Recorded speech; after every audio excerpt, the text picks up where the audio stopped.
Yeah, it's got a lot of energy. Yeah, it does. I need to pull you guys up so I can see you at a better angle, so I'm not looking at all the wrong places. Yeah. Okay. Getting all this stuff figured out. There we go. That's more like it. Put you on the other screen. How are you doing?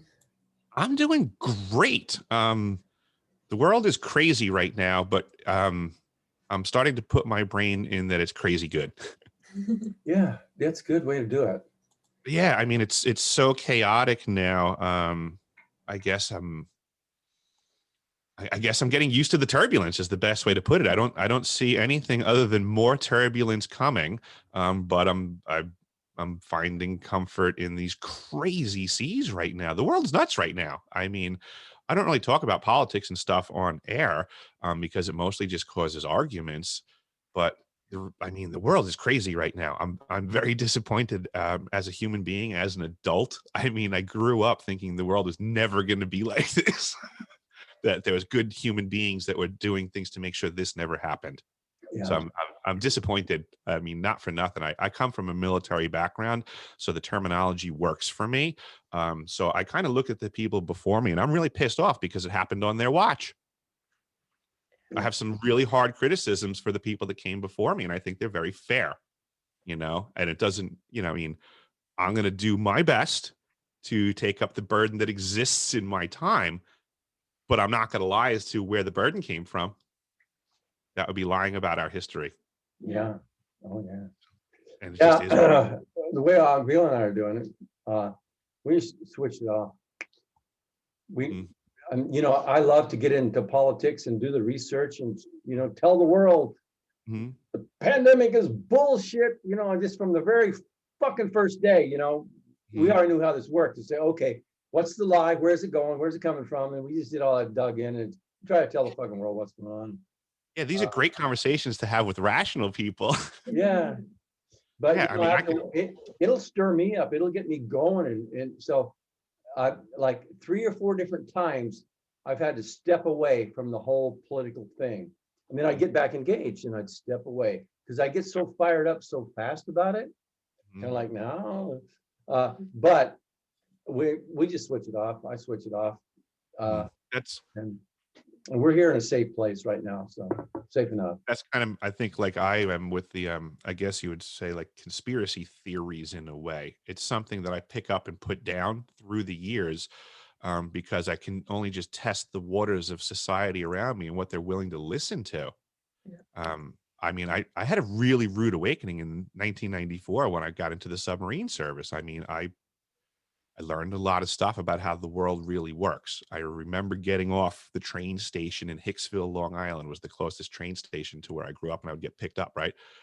The first time I left the submarine base to go home for, a Liberty weekend, I remember just being on the elevated train platform, the train pulled away. Everybody ran off the platform, doing what they got to do. I knew I was going to have to call for a ride, but I just sat there by myself looking over my town and just thinking, holy shit. I can't talk to anybody about what I know. No one would believe a single thing. And Wow. like, what do you do with that? Wow. Hey, this is up to you. We can make this like an interview. We're gonna do that session with you, but we can make it like an interview and like we are interviewing you. Whatever you want to do, whatever you guys think is best. I am game. And we'll load it up. Yeah, we'll call it a hybrid show. I don't know. Yeah. Try something new. I'm game for whatever you guys want to try out. Yeah. Because you guys have good brains actually. So the interview thing, I guess I always want people to engage me in an interview, but in reality, I find out that they're not really versed in like where I've been and what I know, and they don't really have great questions, to be honest. It's like nobody's really looked into me. It's just like I've seen people put effort into interviewing other people. I get it. But I've also not put my story out there. I'm really happy with what's going on with my website because that's ultimately going to be my platform. Everything else right now is just like putting seed in the soil. I haven't really said crap yet about what I know and where I've been because I keep seeing what's happening to people that are doing it. And I can't believe, I was just talking to my girlfriend yesterday about this. I'm like, I don't understand how many people can keep walking right into these bear traps everywhere. Yeah. You know, it's like, really? That's what you're going to get on air and say? And then you're going to be like, I can't believe they deplatformed me. Like, Yeah. I stopped talking about it on you my know, it's like channel. running right into the minefield. And you're like, I can't believe I lost my leg. Yeah, right. Hmm. Yeah. So What I was I wondering plan. about, what I was wondering about was when you got off the train and you were on the platform, everybody's going all the different directions, and you don't have anybody to talk to. What sort of things uh, would you have liked to talk to that you couldn't bring up then? War. We are in an amazing, amazing, constant state of active war. It's not, you don't have to wait to see it on the news. Like, that's what they let the people know. Yeah. But the amount of active conflict that's going on always. Yeah. And I would like, I don't even know how to communicate it. It was a major understanding. Like, I'm talking 1994. Mhm. We were going over the plans and making ready for the invasion of the Middle East. Like, it was just a known thing. Like, it was just an ongoing, like, all right, so this is how we're planning on kicking the shit out of these guys when it goes down. Uh, And we were just getting like in the fold, yeah. you know, And and so this, you were in the middle of it because you were in the not just the military, but you were in the Navy and the submarine corps or whatever it's called. yes, and that matters a lot. And I mean, I'm there's only so much modesty that I can apply to trying to get this story up. But you're right. The submarine service is a savagely different beast in every capacity. Um, that's part of why I think my experience is peculiar and long. Yeah. My job as contracted, I was what they call the fire control technician. So the oh, you're recording right now, and I'm not. That's okay. We'll send it over to you. 10-4. Thank you. Um, I appreciate that. The um, the contract that I had was for fire control technician. That was weapon systems. And that was to be, as they would say, up to and including potentially nuclear tipped weapons. Yeah. Hey, I can relate to you because when I was in the military, in the Air Force in 1967, I went into military munitions maintenance. Mhm. And in our basic training, we learned to how to store and handle chemical and biological warfare weapons. To say we didn't use them, we didn't have them was bullshit. I worked Mhm. in the bomb dump where they would put those motherfuckers. Right. Yeah. Right. Yeah. There's all kinds of stories that, I mean, basically, anytime they say this doesn't exist and it would never happen and we would never do that, it's like, well, that's like, all right. We just see that happening constantly every time we investigate everything. But in this circumstance, it could never, ever be that way. Swear to God. But that job that I was contracted for, it wound up getting me, my name goes across a lot of desks because of that, is what it really boils down to. And there's certain factions that became interested in me because of that. And as I was even told back in 1994, they will always be interested in you now. That's it. Yeah. So I've always known that. So I get a lot of people in these groups, they suspect that there's someone watching them. And I get that. And they're probably the vast majority of them are right. But they're supposing that. I was actually told that many times in many different rooms by many different people. I mean, that was part of what I was signing up for. They were like, hey, just so you know, once you get in on this, that's it. We're going to watch you forever. The stuff we're telling you now is that important. Yeah. Now, the things that you know, is some of it you can share and some of it you cannot, or you can share it all, you can't share any of it. Almost, almost all of the submarine stuff that officially happened on base, I'm pretty much not allowed to discuss. Was my recollection of my debrief, Oh, which many days of a debriefing to go over, sure. talk about this, you can't talk about that. Yeah. At the end of all of that debriefing, I remember turning to my lead debriefer. I forget the correct title. It's been a while. But I remember turning to him and just laughing and being like, so basically, what you're really saying is that if somebody wants to talk to me about submarines, I can basically neither confirm nor deny anything, except I can tell them that a submarine can dive in excess of 400 feet, was the fact that I remember. Yeah. After all of that debriefing, I could walk out of that room and I could say, the United States Navy submarine can dive in excess of 400 feet. And That I that's a can lot. confirm. Is that way more than normally known? As I a could neither confirm nor deny that, oh, Rick. yeah, right. Okay. But I can tell you a U.S. submarine can go in excess of 400 feet. Oh, okay. 400 feet. Okay. Well, hey, William Tompkins, Hmm. the guy about all that secret space stuff, Hmm. he has said that submarines were retrofitted or outfitted with space drives and quantum whatever plasma drives or whatever, and so it became the submarines became the first space fleet for the Space Force. And I know that you can neither confirm nor deny things like Well, that. here's how I can work with this topic, though. Okay, what I can say is that in my time of being exposed to submarines and their technology, I would regularly inquire to the tech, asking, "Hey, if it can do what you're telling me, If couldn't it it goes that also way. do this?" Yeah, if it goes At which that point, way, they would get very mad at me uh-huh. and tell me to be quiet. That just Yeah, because it might be able to do that doesn't mean that they would ever do that. yeah. If it has the integrity of the shell, has the integrity to not implode Mhm. under extreme pressure, would it also, it's logical thinking, would it also have the integrity to not explode in a lack of outside pressures?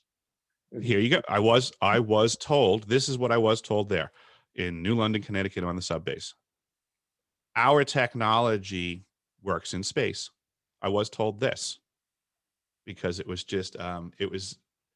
being told to me in a braggarty way, not in a way of any formality.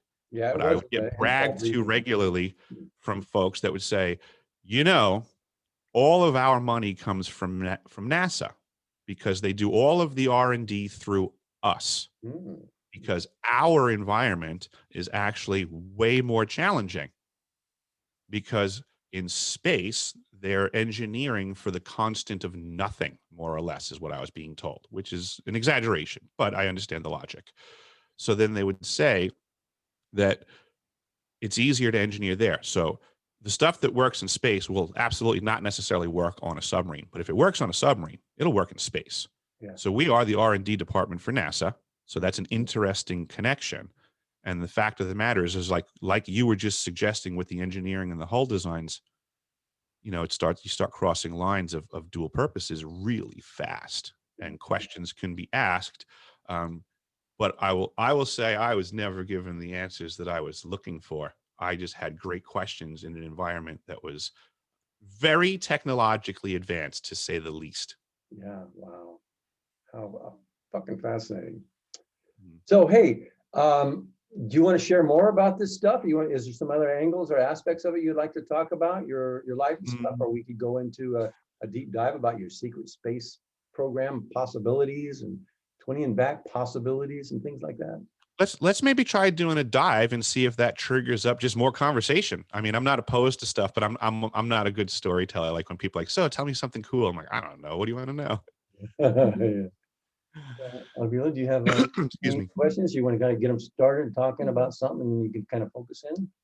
Well, last time we were looking at like you being taken into the library and that little part, like your school experience being more of similar to like 20 and backs and like just experimenting on the kids and all the stuff. Mhm. We could look at even earlier, like since birth, like let's say year 1, year 2, year 3. Have you noticed any weird things happening in your life? That'd be a question for you right now. Hmm. Let's see. I think, geez, maybe how about maybe let's go back to the start in the beginning, I guess, is always a great idea.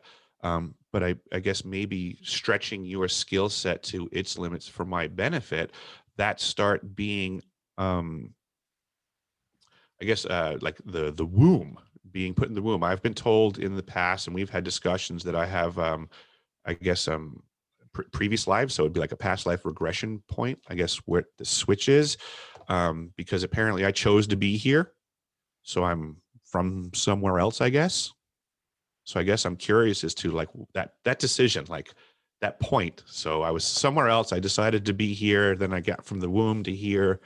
So I guess I'm interested in what got me here. All right. Guess are there. Yeah.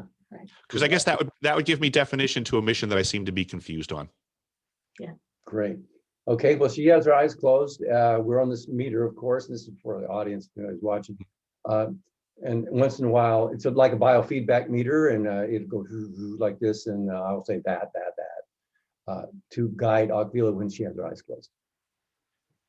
Here we go. All right.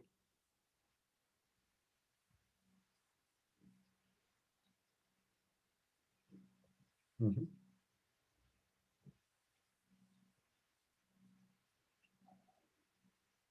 That. Mhm. Yep. That. So while I'm exploring, I'm just gonna give a few notes, but not the full story. But like right now, like I'm just seeing Anunnaki humans and pretty much like a strong connection with them. And one of the bigger things that stand out is it's kind of like Anunnaki humans, while they still had their ability to use consciousness to create, and before losing it, it's kind of like having a, let's say, strong connection with you and you working with them. And it's kind of like, okay, like we're gonna leave to a safe place, and all the Anunnaki humans, or most of them, they're like using their consciousness and to create things, they're moving away where they're gonna have their safe haven, like a safe place to be and not attacked. And you're connected, like you're gonna do a mission for them before they lose their abilities, because they know like it's coming to that point where they can't use it. So like I'm just gonna just like the first thing that stands out, and I'm just gonna dive in and see what else is going on. Good.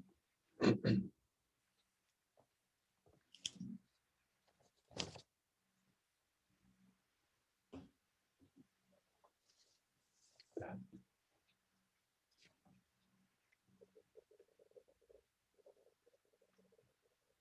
That. Mhm. That. Mhm.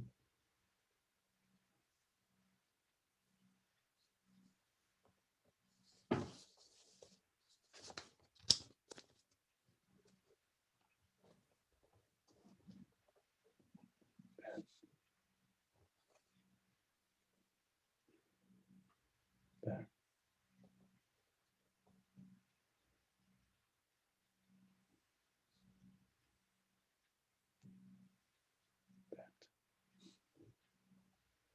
That. Okay, another thing I'm seeing, let's say while you're working with Anunnaki human and connecting with them, your mission is to target specifically the AI that is created by Draco's reptilians, Anunnaki reptilians, and Anunnaki hybrid reptilian, like half reptilian, half human. And so like all of these like come together as a group, they put all of their best tech together, creating this AI. And the whole thing of this AI is kind of like creating, let's say, it's like air. It's there, but you don't see it. And that is the mind in this 3D universe. It's like installing the mind into absolutely everything that is in the 3D, like the whole thing. And so everyone, like humans, everyone else gets the mind, and that is what shuts off the creativity and ability for consciousness to create things. So like having this thing going on, like you're working with Anunnaki humans, the one that they're like about to escape this crap, and the mission is to sort of stop it from happening. So that's what stands out right now. Okay. Yeah. Do you want to comment on or anything? No, let me see if I got the story right. And I sometimes what? But Eric was part of a mission to stop the reptilians and the reptilian Anunnaki reptilians who had thrown together their technology to create an AI, and the AI would be basically like giant Wi-Fi for Earth, but this goes through everybody and mind control everybody. Yeah. And it's like it becomes the mind of humanity. It's the Just group consciousness. 3D, and not just the Earth, but everything in 3D. All throughout 3D. Yeah. So it's installing this mind phenomenon, this think automaticity, implant programming, just this whole complex. Okay, I got it right? Is it? I can follow that entirely. Okay. Right. So that is. Yeah, go get them, Tiger. Nice. Well, thank you very much.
All right.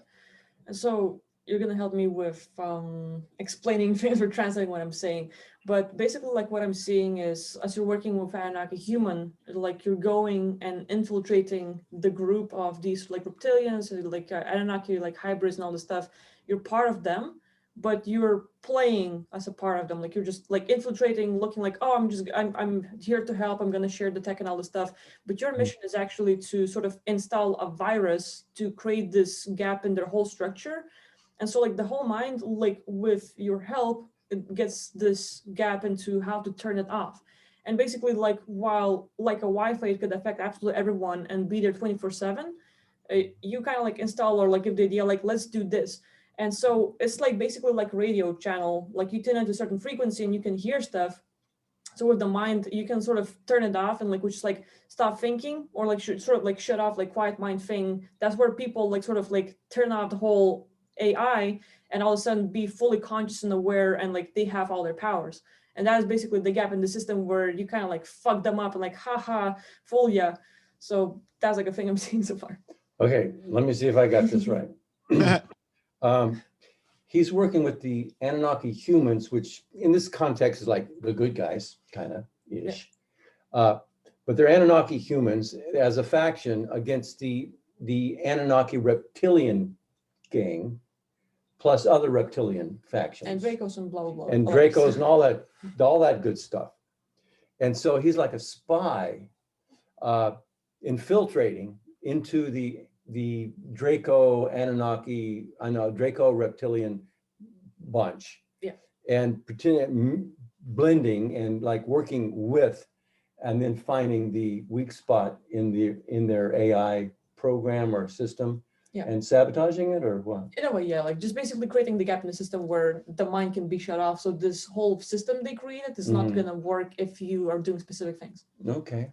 Are you seeing the reptilians and the different faces and the beings? Yeah. Could you explain one of the typical guy you're looking at? Like, okay. So this whole like it's like a massive room. I don't know how to explain. Like, think of like an arena for the concerts.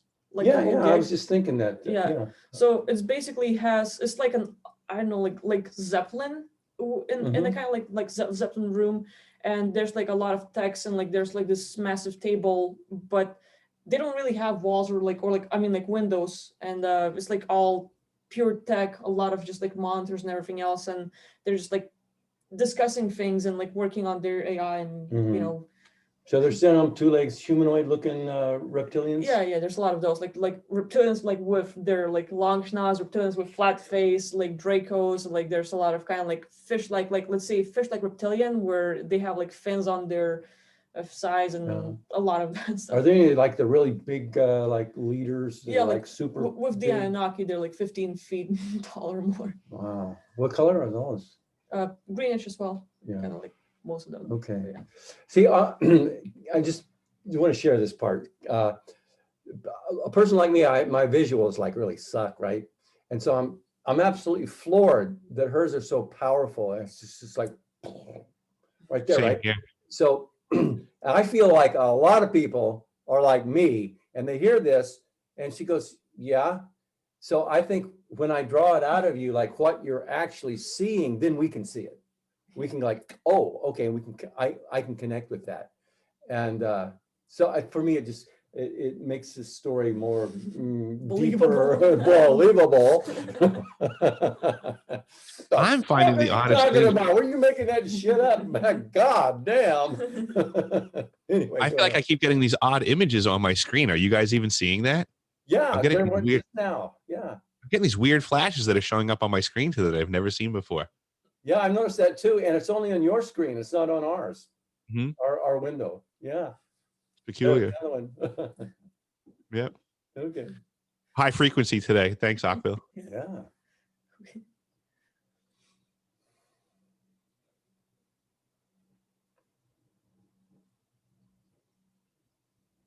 Mhm.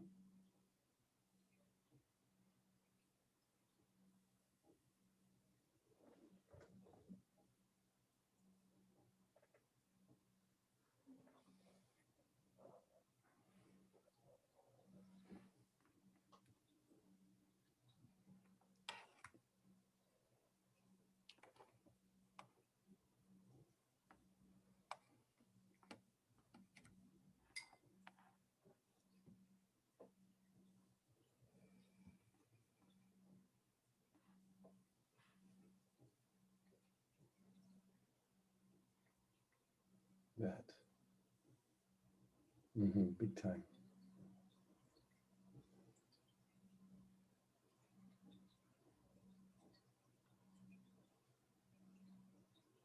That.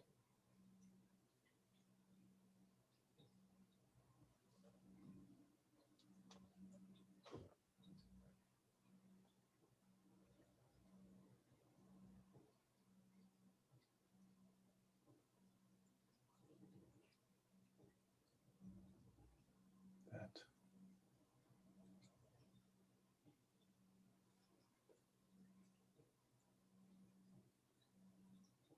That.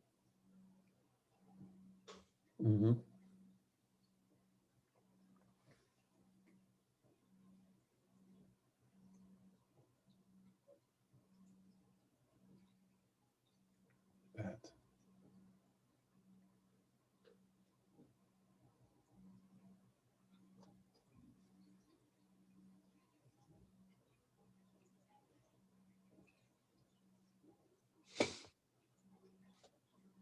That.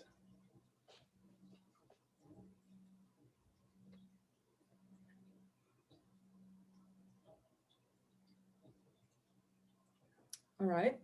So basically after that, I was tracking with, you're done sort of like bamboozling the whole group of like Dracos, reptilians, and all the others. And like, so like right now, like there's this massive galactic war, and let's say all the good guys are like strong warriors, like beings who have their creativity, who are basically undoing a lot of the techie stuff and all the stuff. Basically, they're getting snatched left and right, like one after another, and a lot of them are being trapped on Earth. So like where they're deceived, where there's like other forces being used, just like billions of great beings are being dropped down on Earth. And like your mission is more like the idea like, okay, I'm gonna like get those warriors back from Earth to here so that they could continue the fight. And while trying to work from outside of Earth, you are noticing like there's tons of layers, like invisible, but more like layer after layer of defense mechanisms that would basically rebound any messages. So if you're like trying to communicate telepathically or get some information to people, it just sort of like rebounds, deflects. People like are just like like you're like busy with their own day, but not getting anything. So being kind of like dumbed down, but like no matter what a lot of like ETs or like other beings do, it just doesn't reach humanity. So it's kind of like, okay, I have to be the insider and come from within. So if the technologies and like consciousness and anything else doesn't pass the shielding around the earth, you're going in true and basically like born as a human, but with a mission that's into, you don't have to wake up the whole humanity. It's more like find the warriors, find specific people who are fighting and like who have massive influence and just get the message out. Like sort of like altering the awareness, like giving them that message where they like they wake up or they're like, oh, like I know my thing. And once they're done with this place, they leave and they're back on their war and just sort of continuing the good fight. But, you know, like just let's say few, like tens, hundreds, like those that you reach out to, you have massive influence, but it's more like planting a seed that's gonna grow out and like be massive. So it's kind of like with like coming here with to influence the warriors and like sort of get them back and fight, if that makes sense. Yeah. That makes total sense to me, actually, because my mind is already kind of there already. So that very much resonates with me. The terms that I use for it recently is that I've told folks I'm not here, like, you know, that people use the term sheep, like, you know, wake up the sheep. I'm not here to wake up all the sheep. I know that I can't do that. I'm here to wake up the lions. They're Hey, Yeah, there too. Mhm. wow. that's a good one. You know, a weird phenomena. When you said that, instantly, when you said that, my ears did a kind of a ringing, wah, wah, wah, wah. An energy phenomena went through, right? Very It- profound. Weird. Mhm. Good Yeah, stuff. when you were saying that, I wrote free warriors with question marks. Was Yeah. what I was getting out of as you were saying it in real time. That's what popped in my head, was that I was to free the warriors, was sound like what you were getting at. Mhm. I made a video, I guess it was like 6 or 8 years ago, uh, inspiring people to that had the visuals, who wanted to get out there and do something at night, just kind of go in a meditative state and imagine going out on the moon, searching out a moon base, bad guy base, and just in your imagination, blow this shit up. Mhm. I mean, it's a fight, it's a war out there, and it's going on so many different levels. But you can't fight it if you don't think about it. If you know, you cannot know what the hell you're doing when your body's asleep and you're out there doing it. When you're out Mhm. there doing it, you're wide awake. When you come Mhm. back here, you can't remember what you did while your body was asleep. So you don't remember what you're doing, but you know what you were doing when you're doing it, but you have to consider it and make it so. Well, we can consciously hear, if we just feel it, we feel like, you know, there's something going on out there. There's a big fight and I want to be part of it. And I want to help the good guys. So you just imagine it. Imagine what the hell are you doing then? You go out there, how big are you imagining yourself being, and what are you doing? And just Mhm. do it and play it out. It doesn't matter if it's real or not. You're getting engaged. You're getting started. Everything starts in the imagination. Anyway, so. Yeah, I believe that everything that we've ever created with our hands first was a thought. I mean, there's a reality to that chain of action, Yeah. you know. So, you know, our thoughts are very important. They are the first step of everything we create, and we are very creative in our nature. Right. We had a few interesting coincidences where, let's say, we're doing sessions and working on destroying like one or the other AI or certain groups, and then the next day we have like they're like channels of like, oh, Pleiadian channeling or some other stuff, and they're like, oh, this AI was destroyed, blah blah blah. Like they tell the story, like that's exactly what we were working on. Like, you know, like they just like other source without any connection to us just tell the story from their side. It's like, whoa, like I'm not sure if I'm involved, but sounds about right. But that was about a week or two ago. Uh, no longer, but I Yeah. don't know. Okay. Yeah. It's amazing. Anyway. The world is a lot more complex than most people care to consider, or unfortunately nowadays have the time to consider, because of the amount of intention applied to keep them confused and preoccupied and all that fun stuff. And Along those lines, I got that, that what you just said. Yeah, that's what they're doing. They're loading us down with every distraction possible and every fear mongering thing they can come up with to get people to think about those things. And I'm not going to do it. yeah. I said, And then they I'm even gonna figured out a way to double down. charge you to get involved in that activity. Yeah, I'm going to double down on my spiritual betterment for myself and others. So it's working. I like what Akvile was saying at the front end is quiet mind, I think, is something that myself personally, I have to focus on and work on having a more quiet mind. But I think that's something that a lot of people need to pay more attention to because they're allowing themselves to become very confused and have a lot of noise put in their head that they shouldn't tolerate. And it's hard to get rid of the noise, I think, because a lot of people, I think they really truly believe A, that it's important, and B, that it's almost like a part of them at this point. Like to ask them to get rid of the noise, it would almost be like getting rid of a piece of themselves at this point, and they wouldn't know what to do without the noise. Exactly. And it's addictive. It's thinking or talking to yourself. The inner talk is addictive. It's like any other drug. If you stop doing it, you're going to feel the withdrawal symptoms of it, and it's going to get very uncomfortable inside. And it might be just boredom. It's like you'll say to yourself, I could do this a little bit longer, but Jesus, this is boring. The point being that as a being, it's difficult to confront boredom or low randomity or lack of something going on. We get addicted to something going on, and we just sitting there, quiet mind, looking at the wall. Some people might feel the emptiness of it and the boredom of it, and they go, Jesus, this is. And as soon as they think anything, it gets rid of it. It's like taking a hit of your drug. Oh, this is better. I can do this another minute or two now. But it's just like micro doses of the drug. It's the thinking. It's that mind stuff, ego stuff. And as Akvile pointed out earlier, the AI programming the consciousness of humanity to engage in thinking. And we're all in telepathic communication in that way, thoughts, and it was just wild and crazy. But yeah, quiet mind, good. Think about how many people complain about pop-up ads, right? Oh my God, these pop-up ads. As if they have to have some sort of digital thing in front of them 24/7 to complain about pop-up ads.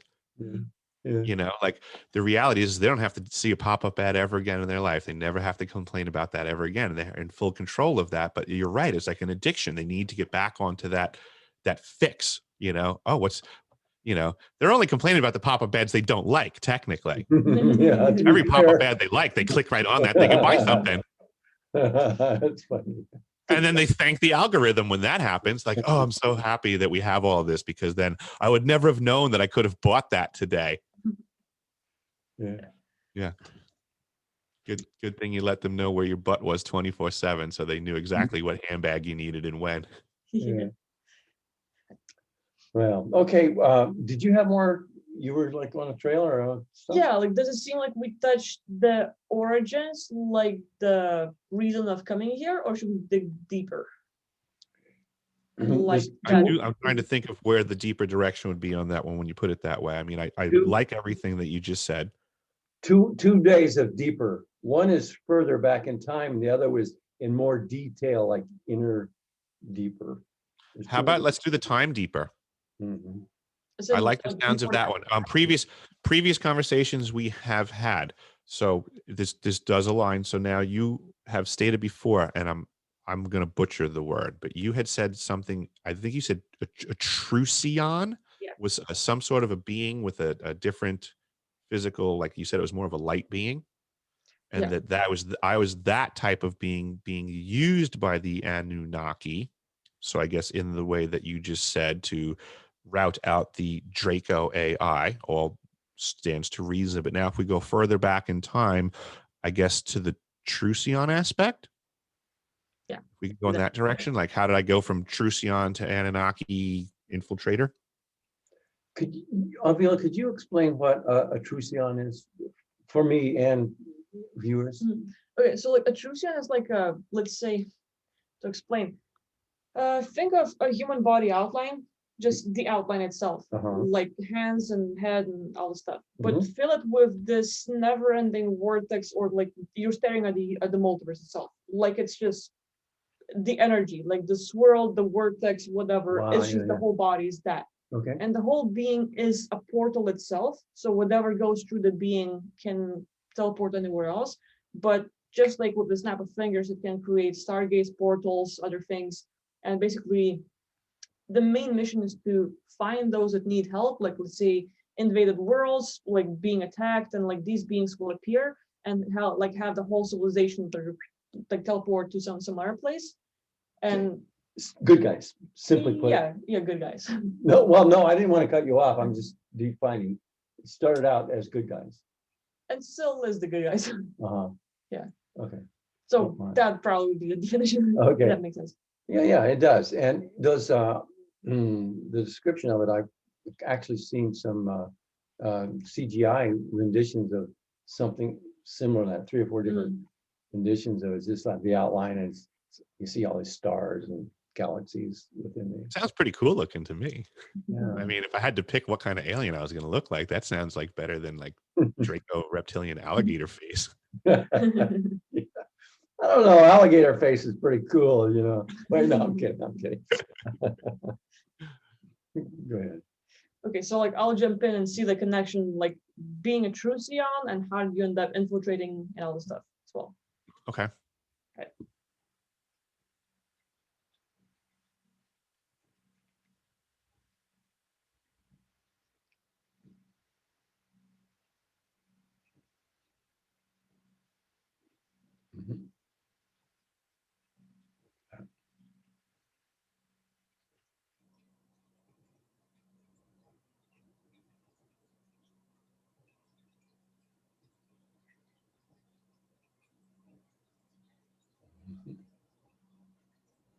That big time.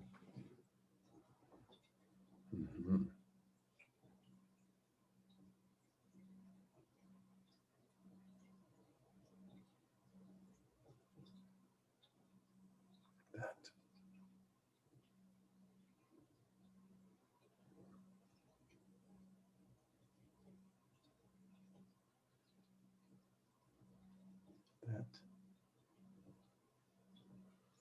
Okay, so the point I'm looking at is super vast because it's more like when we connected, we were talking about this, let's say, thing when most people close their eyes, they see pitch black. But think of that pitch black as like a frame over frame over frame. It's just overlaying billions of points of views, and it's all pitch black because it's too much. And that's pretty much like what I'm seeing with you. Like you're literally a one-man army where you literally have tons of aspects of yourself. So you're a Trucyon, you're a Syrian, you're a Pleiadian, Lyran, Tohan, and I can just keep on naming, but it's like you have tons of bodies out there working simultaneously. That's specifically like, you know, one-man army, like infiltrating these, like destroying the satellites, teleporting people, like saving one thing or the other. And you're so freaking busy going all over the place that you're like, oh, one life? No, it's like billions at the same time, so to speak. So like right now, if we were to go like track down specifically, I'm branching out like from one point, like just like all over the place, if that makes sense. It makes total sense. This is so funny to me because it's like I wake up in the morning. I lean out, I put my feet on the side of the bed, I put my arms on my knees, and I go to grab my shirt. And the first thought that I have every morning is I don't know how I can wake up so goddamn exhausted every day. Like, seriously, I wake up exhausted. It just is what it is. It's mind numbing. Is he? Yeah, straight up. I have to wake up before everyone still because it's like I can't. Yeah, it's like it's the weirdest thing. I have to get back into like some semblance of a connected position of unity, I guess, after what you were just saying. Yeah, like as you're explaining, like the first image that pops up, let's say this is your physical body laying in bed, and then you will have tons of other aspects, and it's kind of like they're blending in. The super soldier comes back, the Lyran comes back, the Trucyon comes back, and there are like laying in like, you know, like a cake or like whatever. They just make up one mass, but tons of aspects. They're like, we're busy. Okay, time to get back, and they make up one mass, and they're like, oh, done. And now you're waking up as a physical body, like exhausted as fuck. Yep, that's and then I make tea. Yeah, who wants tea? Yeah, basically. Come on, guys, let's get some tea. One for you, one for you, one for you. How do you take yours? Yeah. You can actually do a little process. It's called a parts party or a multiple viewpoint processing sort of thing. And you Okay. can sit down with a piece of paper and just imagine, well, how many parts of me are out there? You know, you don't have to, or, you know, list out 100 or anything, but maybe the 5 or 10 biggest ones, and just what you would imagine. And just, okay, there's the me that's doing this work, the me that's doing this and this and this, to give kind of a label. And now you got 5 of them, and you're sitting around the table. Imagine sitting around a table, and you're going to be the moderator, or you're chairman here, or the board here, and you say, okay, this self, this warrior, blah blah self. What seems to be the problem from your point of view? And he said, well, the problem is the higher ups are telling us we got to do one fucking thing, and they don't know what the fuck is going on the ground, and blah blah blah blah blah. And you just listen as the listener, but you let your imagination flow with the answers, and then you say, well, okay, is there any more on that? No, that's about it. You know, okay. Then next, and from this point of view, what seems to be the problem? And if they talk it out, and if it doesn't, the problem doesn't, you don't get, if you don't get a little bit of relief from sharing the problem, you say, well, was there any more of that you wanted to share? Well, yeah, there was, but I didn't think you were interested, and let it flow, and it'll come out. I really like what you're saying on this. And the challenge for me is going to be on, I guess, making a name, identifying, because as you're saying this, I agree. It makes perfect sense. It's like, how do I put it? So I'm familiar with what you're saying, this room, right? You're saying put everybody at a table and have a conversation with each one. I would call that that's me thinking. That's how my brain works already.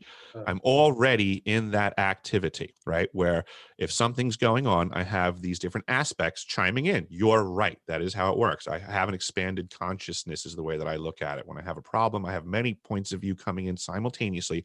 I have that function. It's very beneficial to me because I get a lot of great points of view sometimes.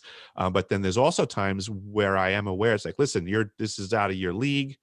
You need to be quiet. This isn't your topic. Go away. But then sometimes, depending on what's going on, there could be 20 of those that are trying to jump one guy who knows exactly what's going on. I would say my issue currently would be almost like I'm in a room with a whole bunch of people that have opinions. Like they're not lined up at the table, like you said. It would be like I'm in a room with a whole bunch of people that are cloaked and giving me an opinion, and I'm just getting all of the noise. And it's like, hey, who said, like, what? You know, I know it's more like I recognize the voice, so to say, in my mind, and I can like listen to a certain one and be like, that one, he knows his shit. I'm going to take his advice on this one, you know? But I think that, like I saw Akvile raising her hand, that might give some assistance, like an unveiling. That might be helpful. Is that who are these primary voices in my periphery? If that's a fair question. Yeah. Now, you know, we could book a session later, and this is for the audience too. You know, what the hell? Maybe this is coming back into vogue. It's popular again, or people can resonate with it. I learned how to do this back in 1989, but hey, why not? I can give people sessions and help them, you know, put out their label their people and help them communicate to them in an organized manner. And there's a way to, it's like a facilitator, a two-way communication with each part. So they Mhm. will get the release and feel good instead of, you get, 18 hostile, pissed off aspects of self going, hey, and it just gets fucking crazy. No, it's real easy if you know how to do it. And,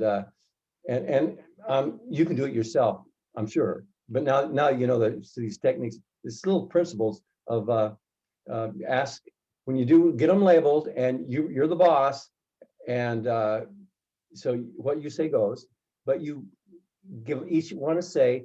And the thing is, from your point of view, what seems to be the problem, not what is the problem, because people can't really define what the Right. fuck's going on. But if you say Right. what seems to be the problem, that'll get them talking about it.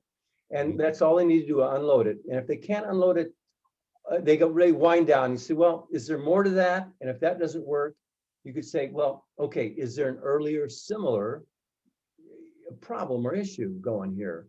And then you allow your imagination to run with it. The warrior aspect self. Well, yeah, there was a time, 100 million years ago, same shit, different boss. And get a little laugh and a chuckle, and then release, and next guy, like that. So anyway, just saying. But now, Akvile. Yeah, I'm actually like seeing a lot of, let's say, your primary parts, and I can describe them, what kind of work they're doing, and then you can, in your own words, put a label on them, like how would you describe it or call it? So if that would work, to identify at least a few. Yeah, we could try that. Hey, well, if I guess we could go. I could coach you on how to talk to each one of them too, if you want. Yeah, I'm game. Okay, so we'll call this a demo of the multiple viewpoint processing, or the parts party, sometime call. Okay, all right.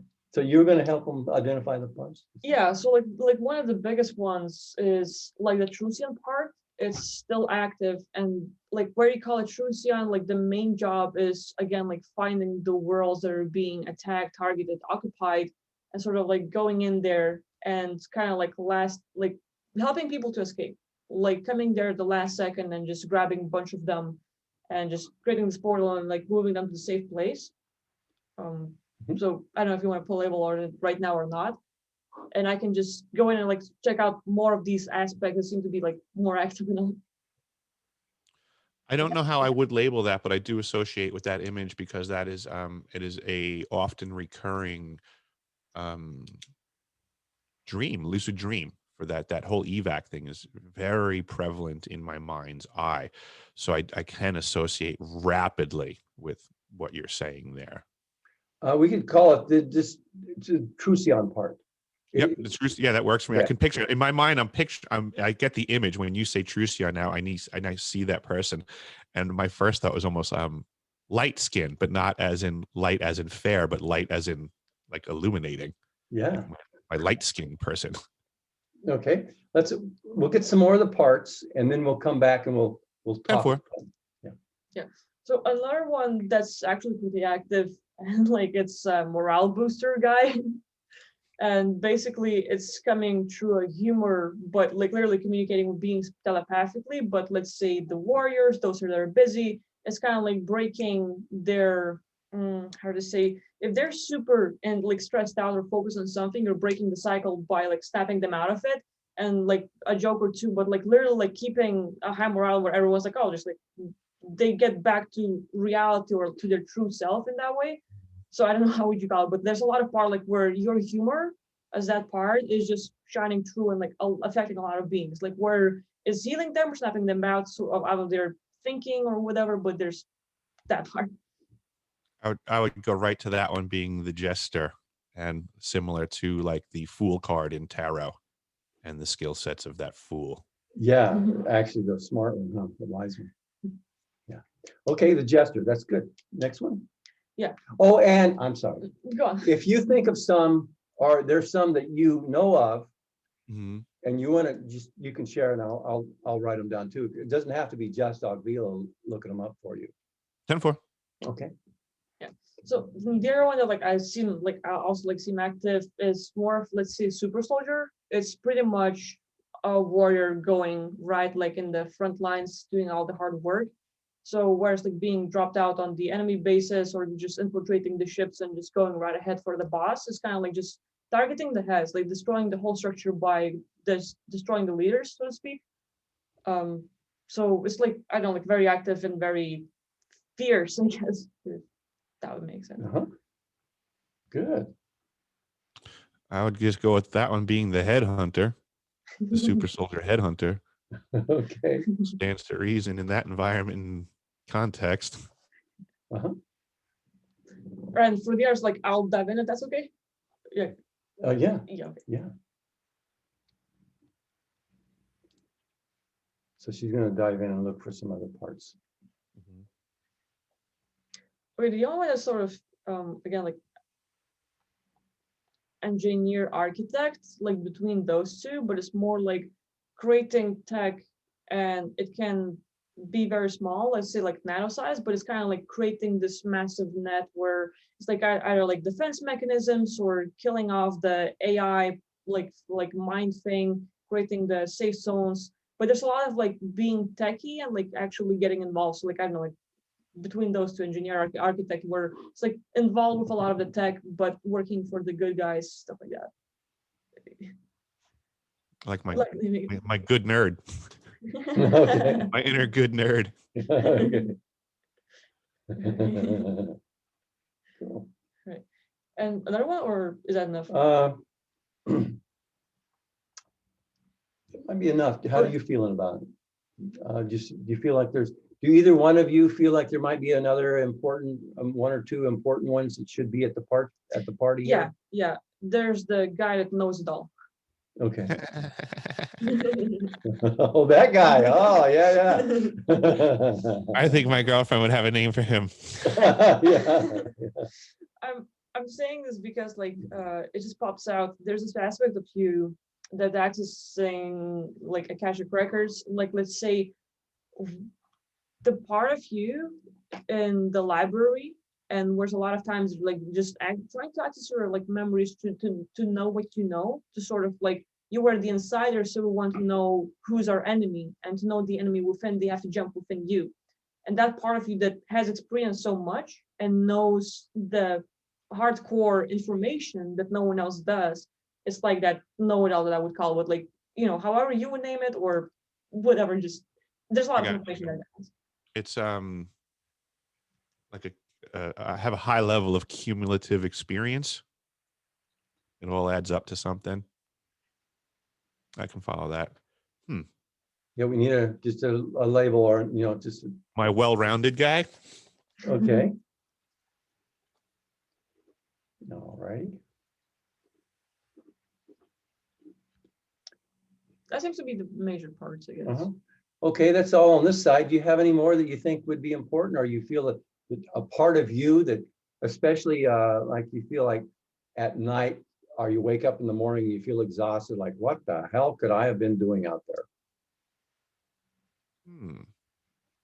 I think that fistful right there definitely can certainly justify the feeling in the morning. I'm just trying to think if there's any stones left unturned as well. I think that'll suffice, guys. I think that's fine. Good. Yeah, me too. Yeah, I think it's great. Okay, so now here's how it works. Just imagine they're sitting around a table or a comfortable place where all of you can talk, and you're the chairman or the leader of the meeting, the boss. Okay. Now tell them, and you can do it telepathically or out loud, however you like to do it, and say, okay, guys, we're just going to have a little get together here. I'd love to hear your story and understand the problem from each of your point of view. I understand the problem, and just give you an opportunity to air that out. Just tell them that, and give me a thumbs up when you're done. Okay, go ahead. Okay, fellas, welcome to the table. This is my table, and we will act accordingly. But you are welcome to give your peace of mind, and I will give you credence. Great. Good. Now, your job, you're like, this is like a facilitator, and you have the presence, the ethics presence. And there's how do you say, very professional. Yeah, because you know what you know is you don't argue with them, you don't fight with them, you don't disrespect them or anything like that. This is very professional, and they're all doing a job, and it's all part of you. And the idea at the end of it is like, you for sure you're feeling more connected and integrated, uh, while each part still has their part to play in the grand experience. Okay. Very much so. That part I'm trying to wrap my head around and learn more so, is that I do see these different aspects, and it is very true. They are all a part of me. So I don't need to discard anything. I mean, I'm appropriate. I'm just getting a better understanding of my components. So it's just knowing where the parts of me that I need at the right times are stored and getting more connected with that and being more organized to it. Excellent. Great. Okay. So talk to the Trucyon part. Trucyon. I'm sorry. Trucyon. Wrong game. Talk to the Trucyon part and focus in, look at them and say, from your point of view, what seems to be the problem in your work that you do? Interesting. From what perspective? From the perspective of the Trucyon, the difficulty, the work that's trying to be accomplished, which would be that is the fighting of the Draco AI. The problem is everyone's asking for it. Everyone wants what it is. That would be the issue contemporarily, is that, back when I was a plumber and I would go to people's homes, they would gripe about the materials and they would want an answer. Like, how come this is so cheap? What is this junk? And I would explain to them the history of the plumbing industry. And it was just simply that, for many years you would go to someone's house and offer them a service. And way back when people had higher values, I would say, and I would give a price. You'd say, it's going to be $100 for me to do that for you. And then somebody would say, if I give you more money, can you do a better job? That used to exist in society. It's gone. Uh-huh. Because people started, when you give them a price of $100, they would say, can you do it for cheaper? Well, of course, but you're going to get a lesser job. That's reality. Yeah. So here we were years later, and people were asking me, how come this is, and I'm saying, you're getting what you, as people, as society, have asked for. Mm-hmm. You kept asking for cheaper. No one was asking for better. So you all got what you asked for. You now have plastic faucets again because you wanted them cheaper. You didn't like brass. Brass is expensive. Yeah. But it was good, Yeah. So I look almost like simply with the AI stuff contemporarily, it's sadly inevitable. I mean, people are going to get Neuralinked because they're asking for it. Yeah. Okay. Here's what you do. Tell your Trucyon part, thank you very much. I get you and I totally understand. I get that, and I totally understand. I see that as a problem as well. Okay, good. Okay, we got a laugh and a chuckle when the Trucyon part said what the problem was, and that's all we needed. And if there's more later, we can always come back and you can have another party later. But let's go to the next part. We have the morale booster guy. Oh, the jester. Tune into him, look at him, and ask him from his point of view what seems to be the problem. That's easy. He's going to say people have forgotten to have fun, that everyone just takes everything too seriously, that there has to almost be scheduled mandatory fun time. Yeah, that's his idea of the right way to do it. Yeah. You're not having enough fun, damn it. Hey, tell him thank you very much, and you can really appreciate and understand that. Thank you very much. I appreciate and understand that 100% because I probably need to schedule a more fun time. Yeah. Okay, good. Well done. Okay, the third part is the super soldier headhunter.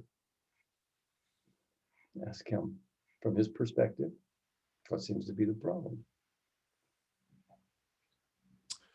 I would say rapidly that the headhunter's perspective is that there's plenty of evil in the world that people can see, and they're not willing to chop its head off.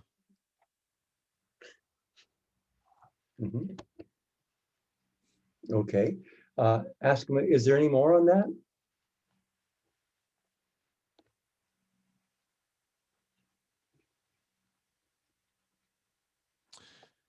The only thing it takes for evil people to succeed is for good people to do nothing, Yeah. which is unfortunately very prevalent in the world today. Yeah. Tell him, thank you very much. And is there any more on that, or is that, does he feel like he's shared from his perspective what the problem is? This is super soldier Uh, headhunter. hmm.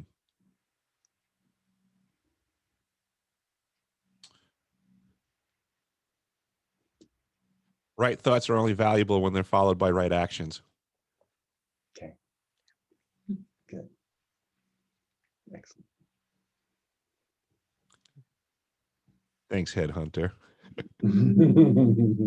Good. Okay, next guy. Next aspect or next part of self. The engineer architect type that the inner good nerd. Focus in on him, kind of get in touch with that aspect or part of self and ask, from your viewpoint, what seems to be the problem?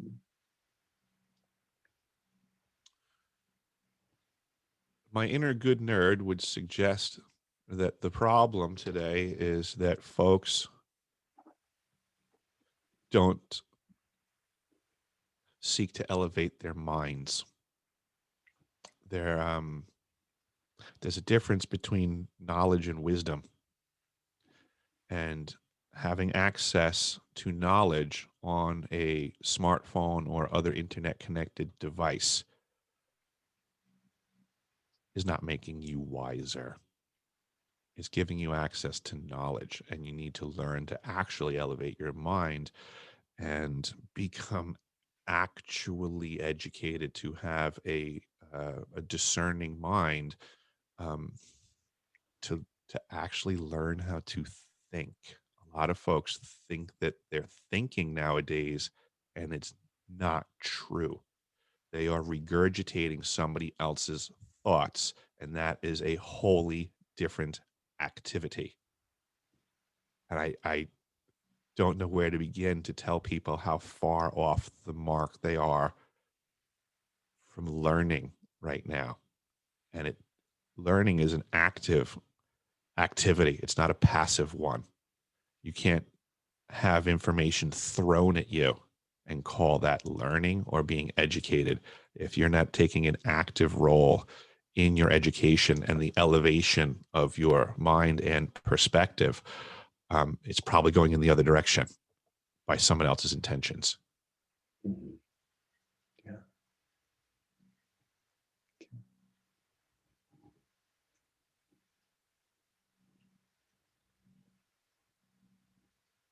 Yeah, I think that covers that one.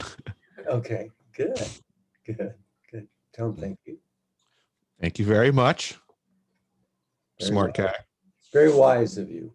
my wise guy. Yeah, yeah. Okay, the next is uh, the well-rounded guy, the guy that knows it all. Is that, we just did that guy? Yeah, we Nope, that was the nerdy guy. Okay. Oh, yeah, yeah, yeah. Okay.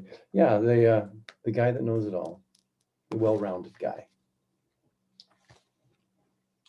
I think that aspect would say that the problem is that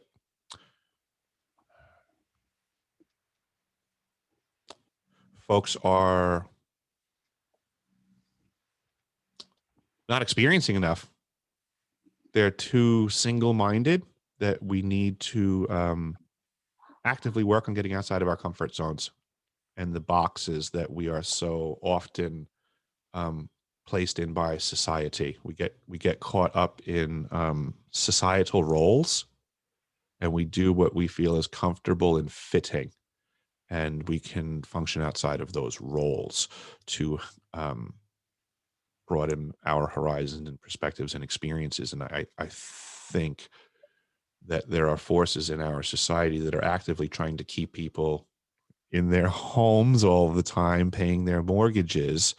It sure seems like that being inculcated in society years ago has now really blossomed into an effective system.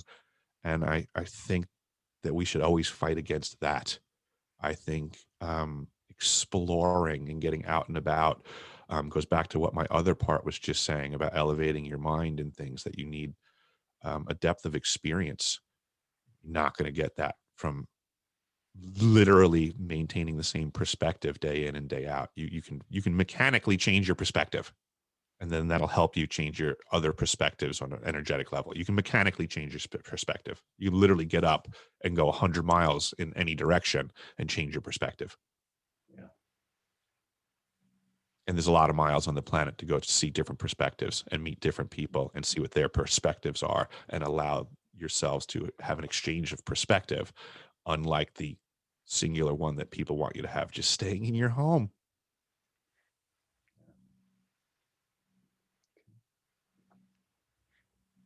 Thanks, know-it-all.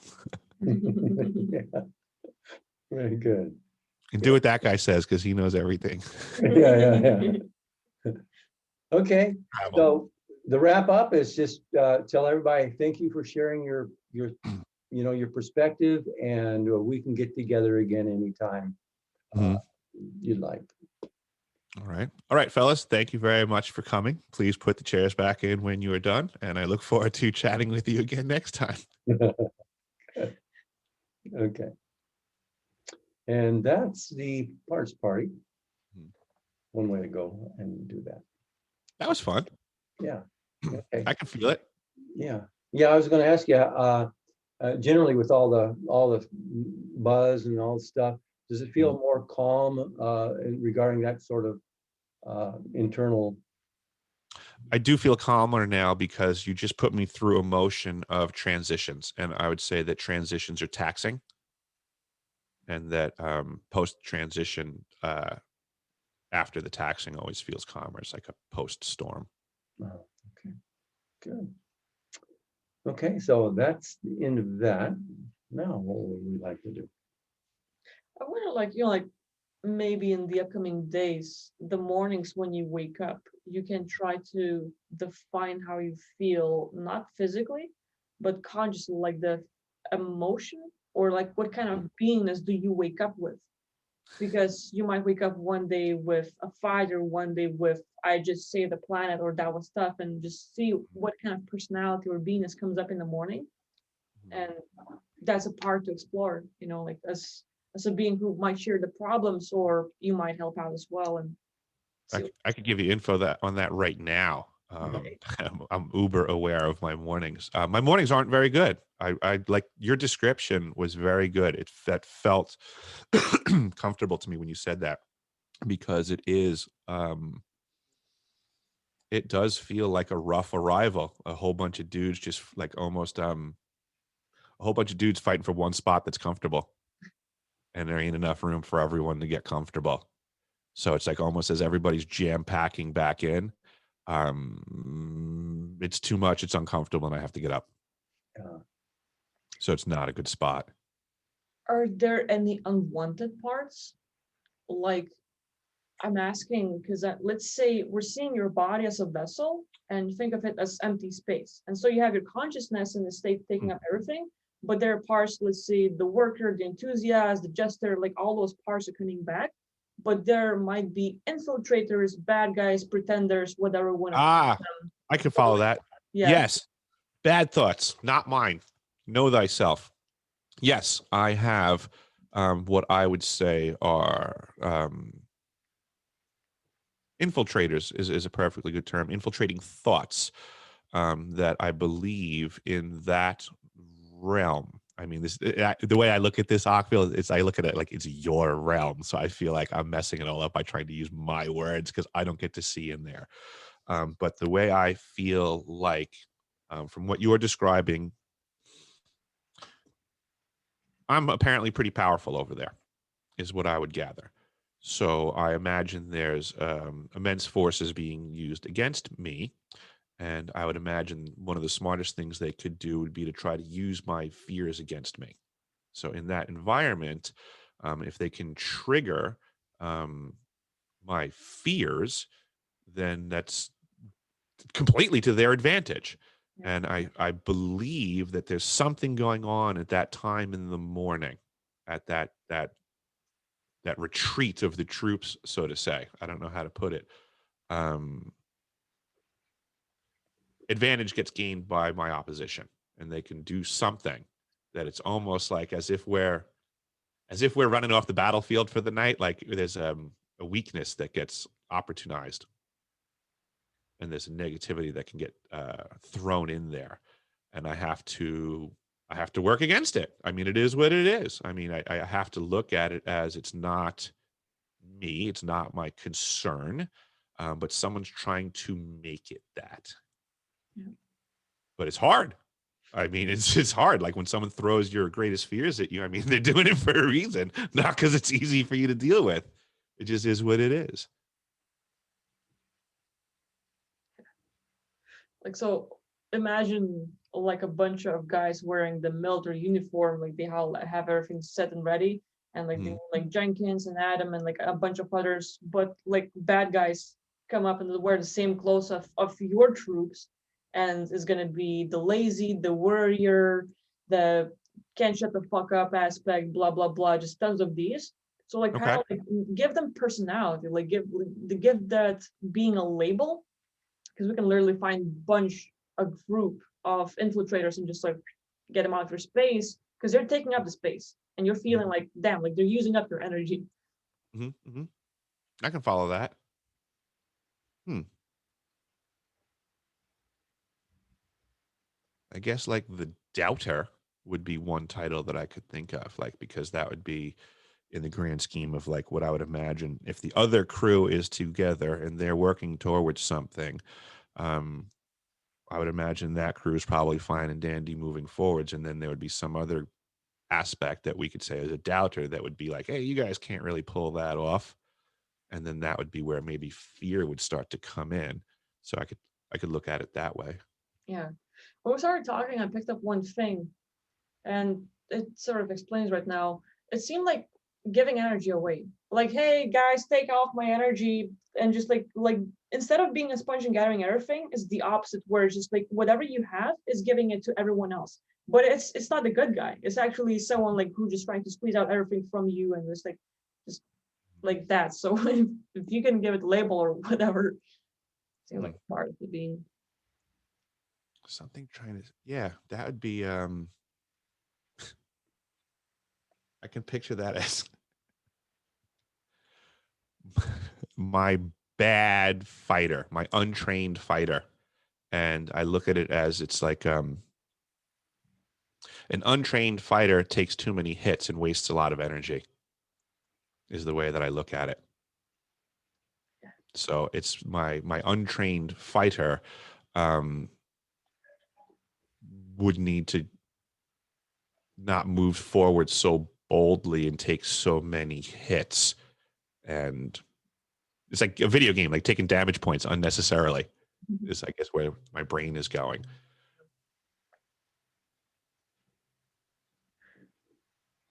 Yeah, I guess an untrained fighter. I have to control how much damage I take, because I think maybe in a boldness of strength, right? If in some aspect of me is like, oh, I'm so damn strong, I'm just gonna step right in there and take, like, but it's not really the smartest thing to do, I guess.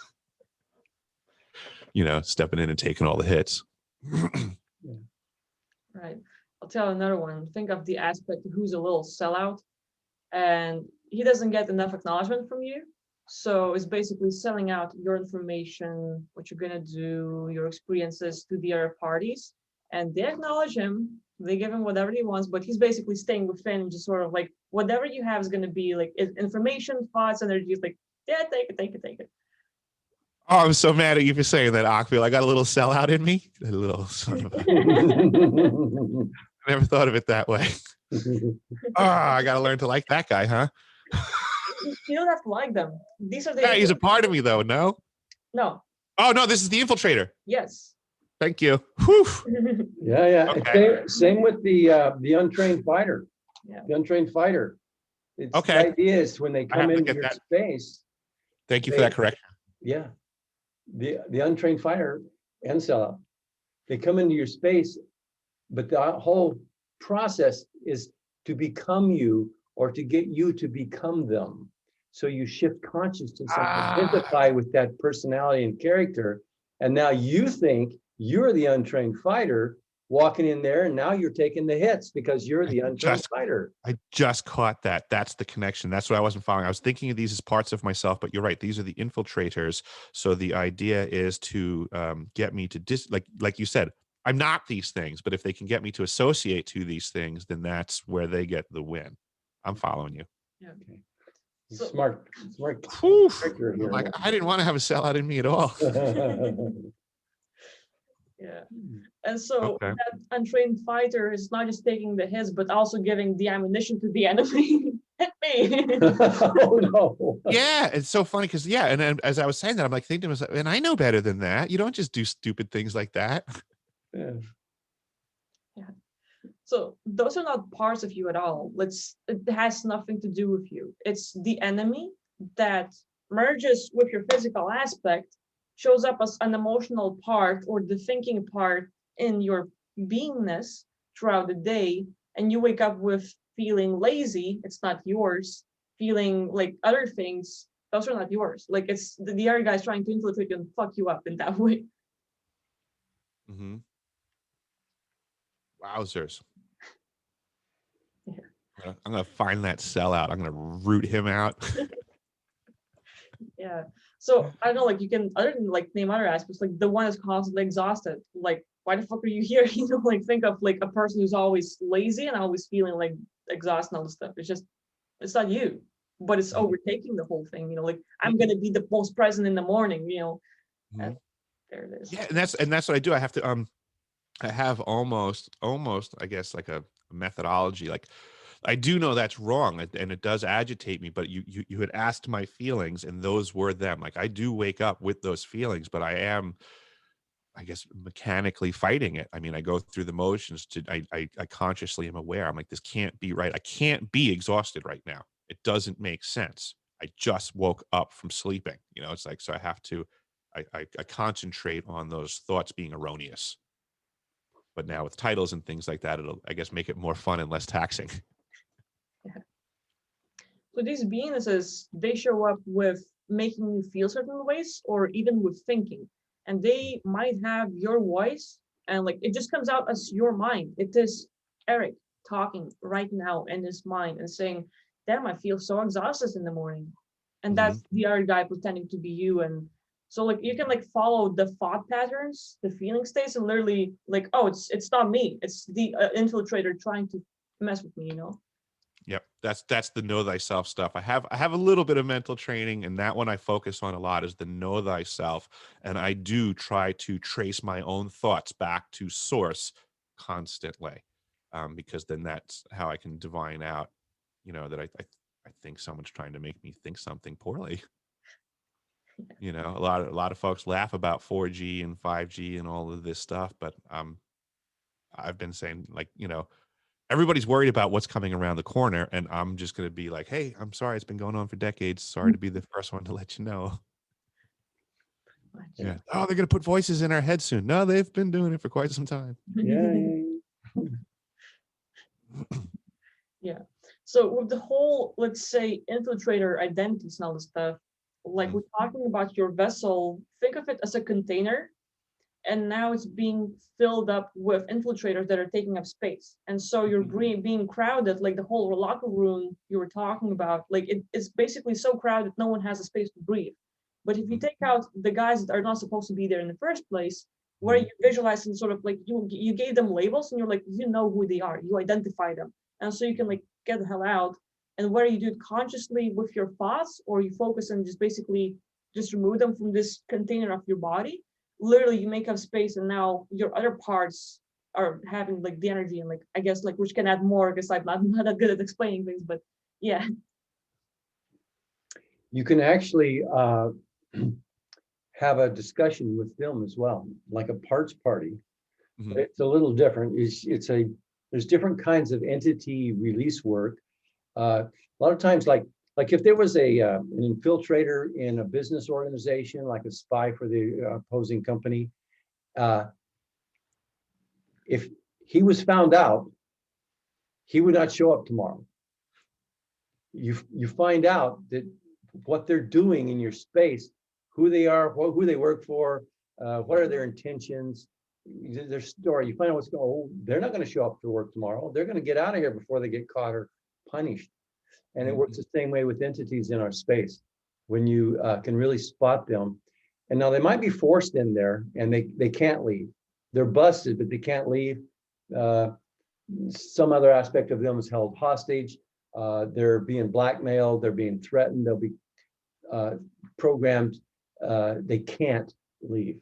So then you have to go for their higher ups. But It's actually funny when you said that. It was almost like soon as the first time you said they can't leave, I had a knot like in my abdomen. It's weird, yeah, I think we should but do definitely a discussion I'll have to have with them.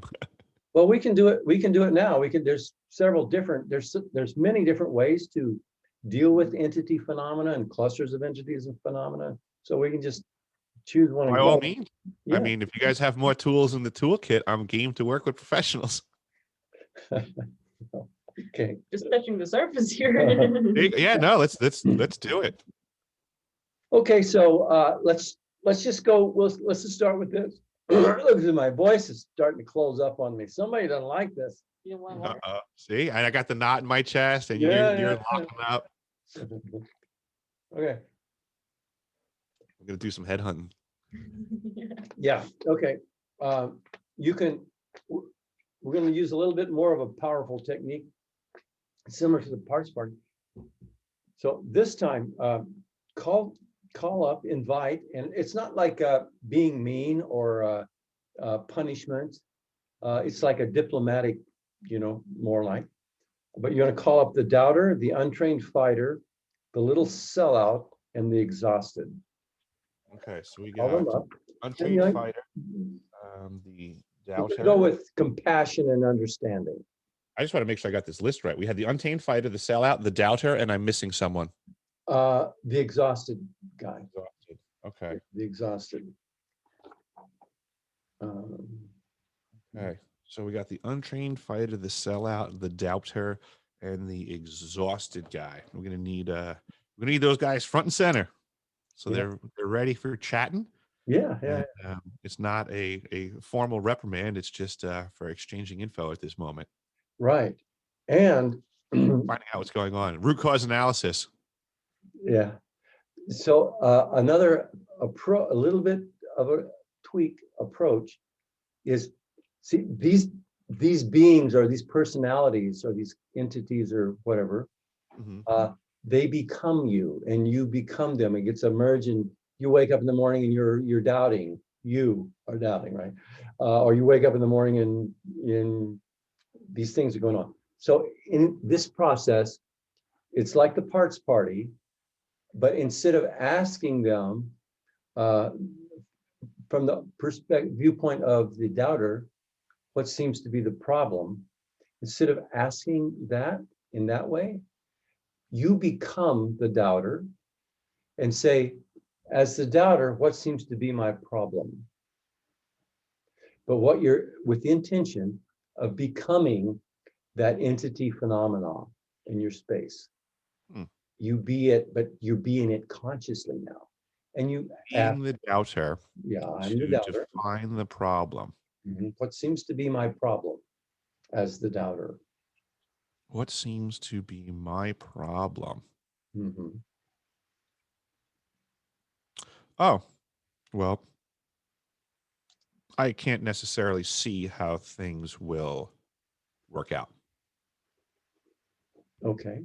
Literally, I would say I lack the vision.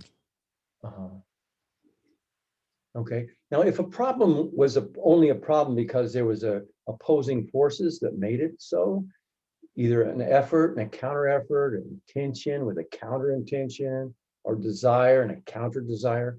What, as the doubter, what might be the two opposing forces that make this a problem for you? I don't think I'm following that question. Okay. A problem, basically any problem, it's only a problem because there's an intention and counter intention effort, or with an opposing effort, counter effort. Like Okay. you want to cross a bridge, a canyon, and the other side doesn't want you to, so they blow up the bridge. So what's the problem? Well, I can't get over the bridge. Well, okay, what are the two sides of that? Well, it's my intention to cross the canyon, and it's their intention to stop me. Okay. So it becomes a problem. Okay. Yeah. So we want to ask, as the doubter, like you wake up in the morning, and or the part of you since there's a doubt going on in your life, is there two intentions that are one opposes the other? I got you. Find out if there are two Mhm. oppositions.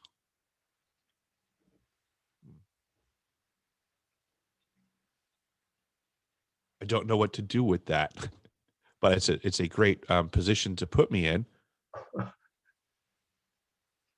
Okay. I guess I would need to know in my life which problem I was being directed to attend to, and then I could answer it more specifically, but I can follow the logic. Okay. Yeah. Easy. Is there something Because that this one's a bridge, the yeah, yeah, hypothetical bridge. I like, I guess I guess I would turn around because I don't want to get blown up. yeah. Are there things that you doubt, you have doubts about? I think I think the doubter shows up when I'm trying to make plans.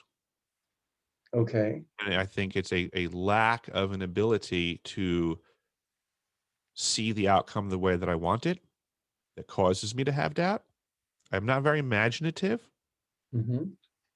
I guess that would be my doubter's issue, is that my doubter lacks vision and imagination, Mm-hmm. which would then undermine the best laid plans of mice and men at that point, you know? Yeah, yeah. So the doubter has plans or has desires or intentions or goals or objectives of some sort, but then doubts that they can achieve those. Well, I would imagine I have the plans and intentions, but the doubter, being a inserted problem, is probably doubting every other thing that I have planned because Yeah, that person can't see the vision. right. Yeah, there you go. That's the two sides. Oh, there's yeah, that would be two sides in that aspect. Yes, from stepping outside of the doubter, there are actually two sides. It's me versus the doubter for sure. Yeah, Mhm, there you go. mhm. And But I so, could actually just actually now, so now personifying the doubter in this conversation for my benefit in the future with the words we just used, I could just simply acknowledge that the doubter at that moment lacks vision yeah, and just send him on his way. yeah. Just it would be similar to me being on a job site. If I know what I'm building and some doubter shows up and is like, I don't think you can do that. I can't see how you can do that. I could just go, okay, okay, understood. Have a great day. Exactly. Yeah. Fair enough. Good, Yeah. good. Mhm. Tell them bye. So, Yeah, that works. That works very well, actually. yeah. Good. Yeah, check, copy that. You can't see what I'm up to. Mhm. Tell them thank you and bye. Tell them bye. Mhm. See you later.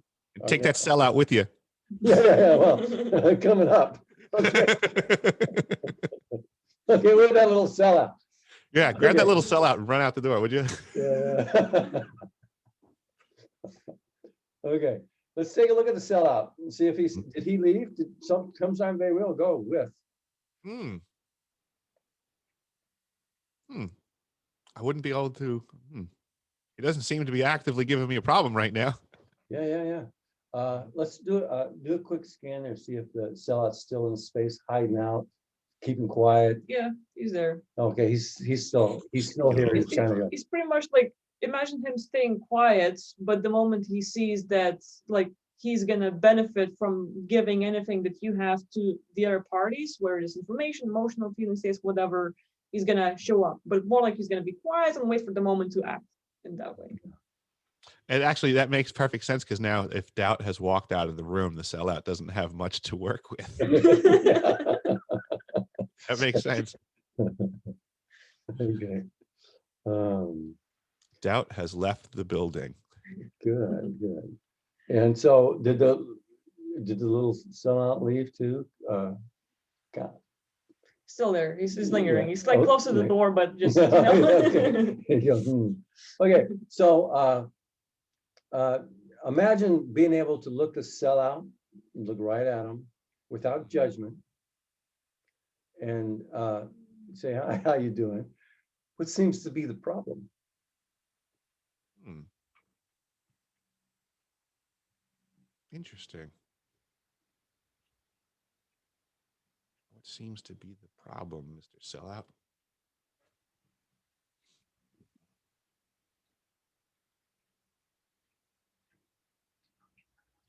Hmm.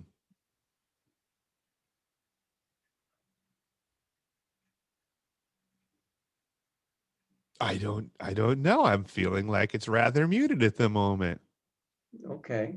Now he could be gone, or he could be. They'll do that. They'll zip it. All kinds of different entities within the processes. I don't imagine that he has much nice things to say ever, being a sellout, that he's not empowered at the moment right now to say much. I don't know that good things come out of his mouth. Yeah. think about it this way: who's your daddy? Because he everything he's gonna say will expose the high groups. So he's quiet because he's kind of like under you, but he works for the other side. And the moment he sells out the other side, it's not If good. he can't, I can follow that. If he can't talk about me right now, all he does is sell out. So if he can't sell me out right now, he's going to be selling out someone else. So he's got to zip his lips. I can follow that. Okay. Now he's as his hierarchy, he has somebody he's um, beholden to or responsible to, and he can. You want to jump in there right now? You Yeah. say, but Okay. So his intention is to be undercover, and your intention is to find out who are you, what are you doing, right? So he's got a problem right there. You're causing him a problem. Just it's like you're the other side of his problem. Is one thing to look at. But what did you have?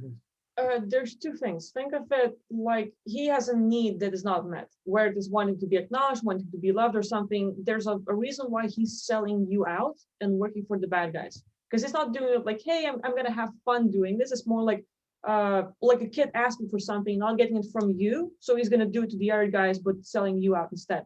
So there's a need that he does not have met. And so you can, with your thoughts or imagination, create him a safe place with like it's basically guarded. No one can get him. And when he is safe from the higher ups, he can talk.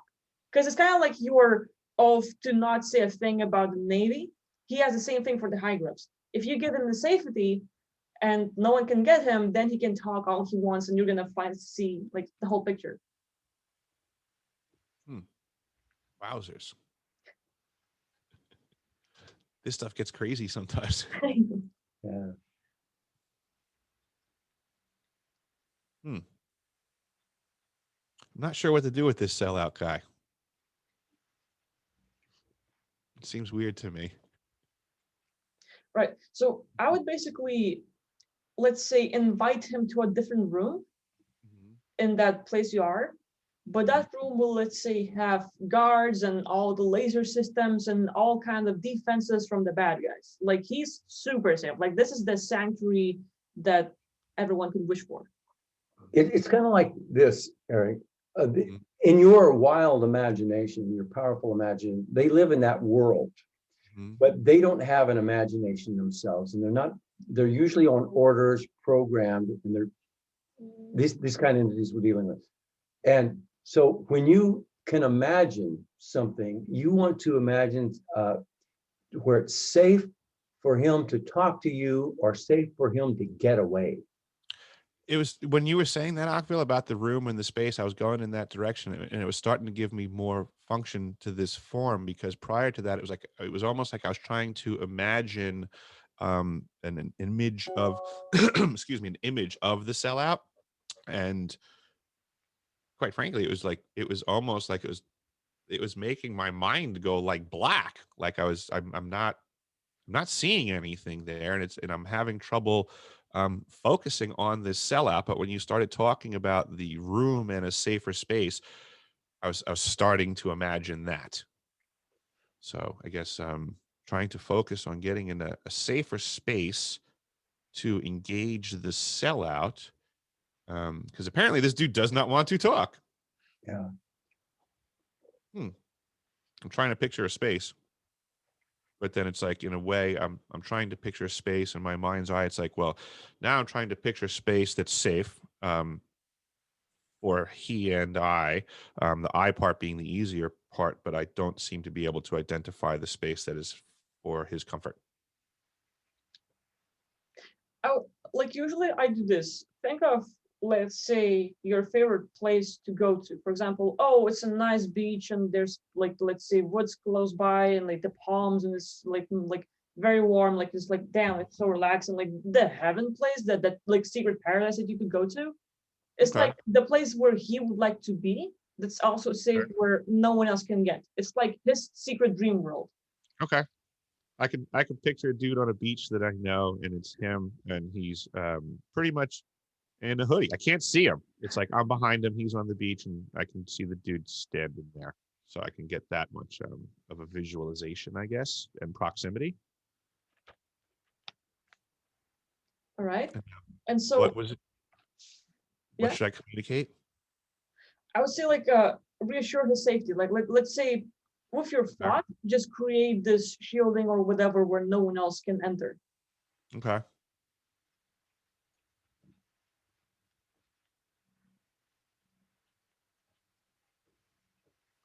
I can follow that. Right. So now where he is safe, you basically start talking like, let's say, who's your leader, or like who do you work for?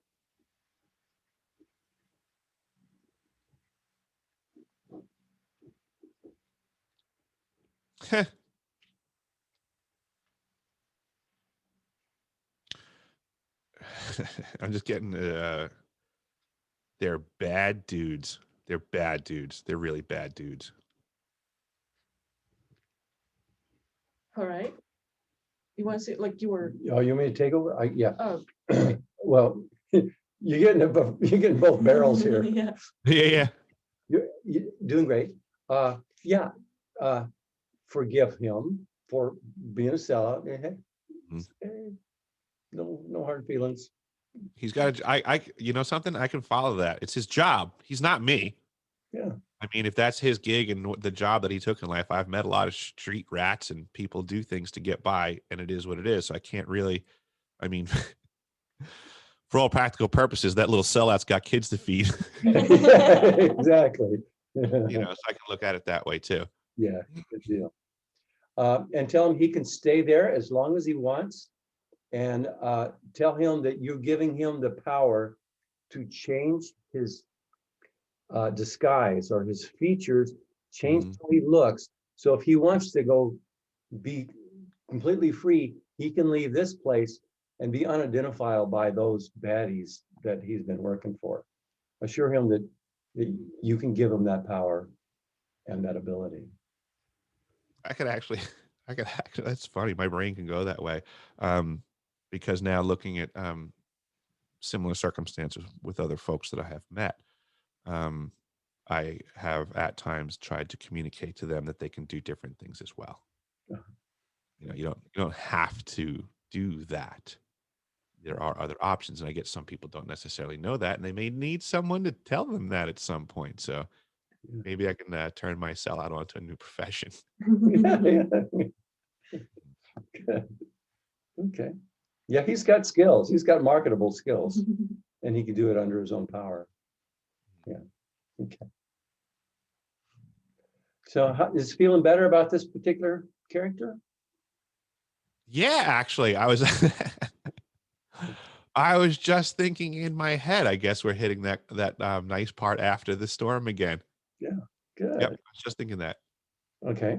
So I'm between going to or looking like the higher ups, that group is interested in you. And let's say you get rid of one puppet, they're gonna look for another one.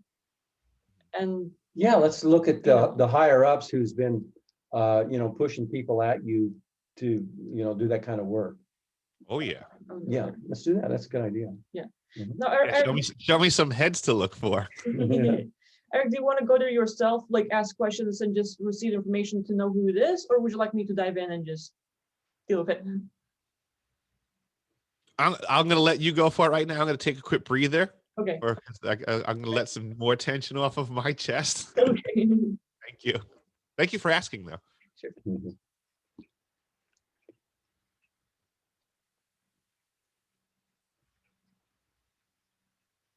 Mhm. That.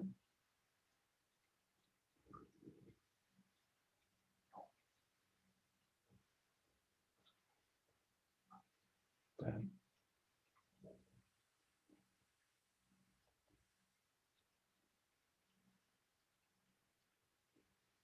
That.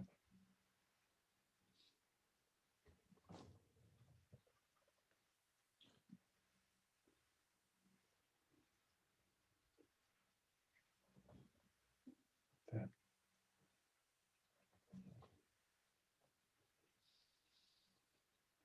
Mhm. Good time.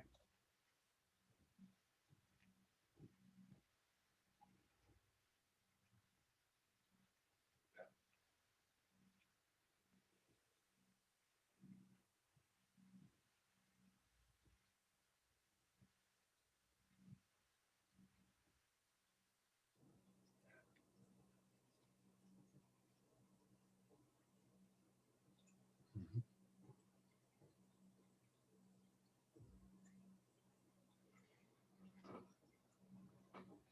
That.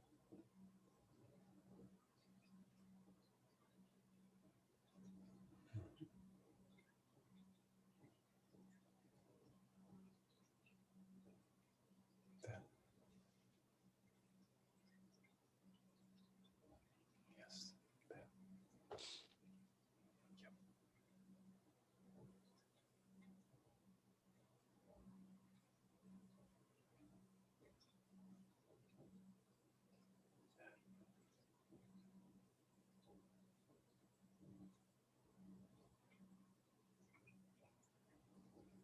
Yep. Mhm.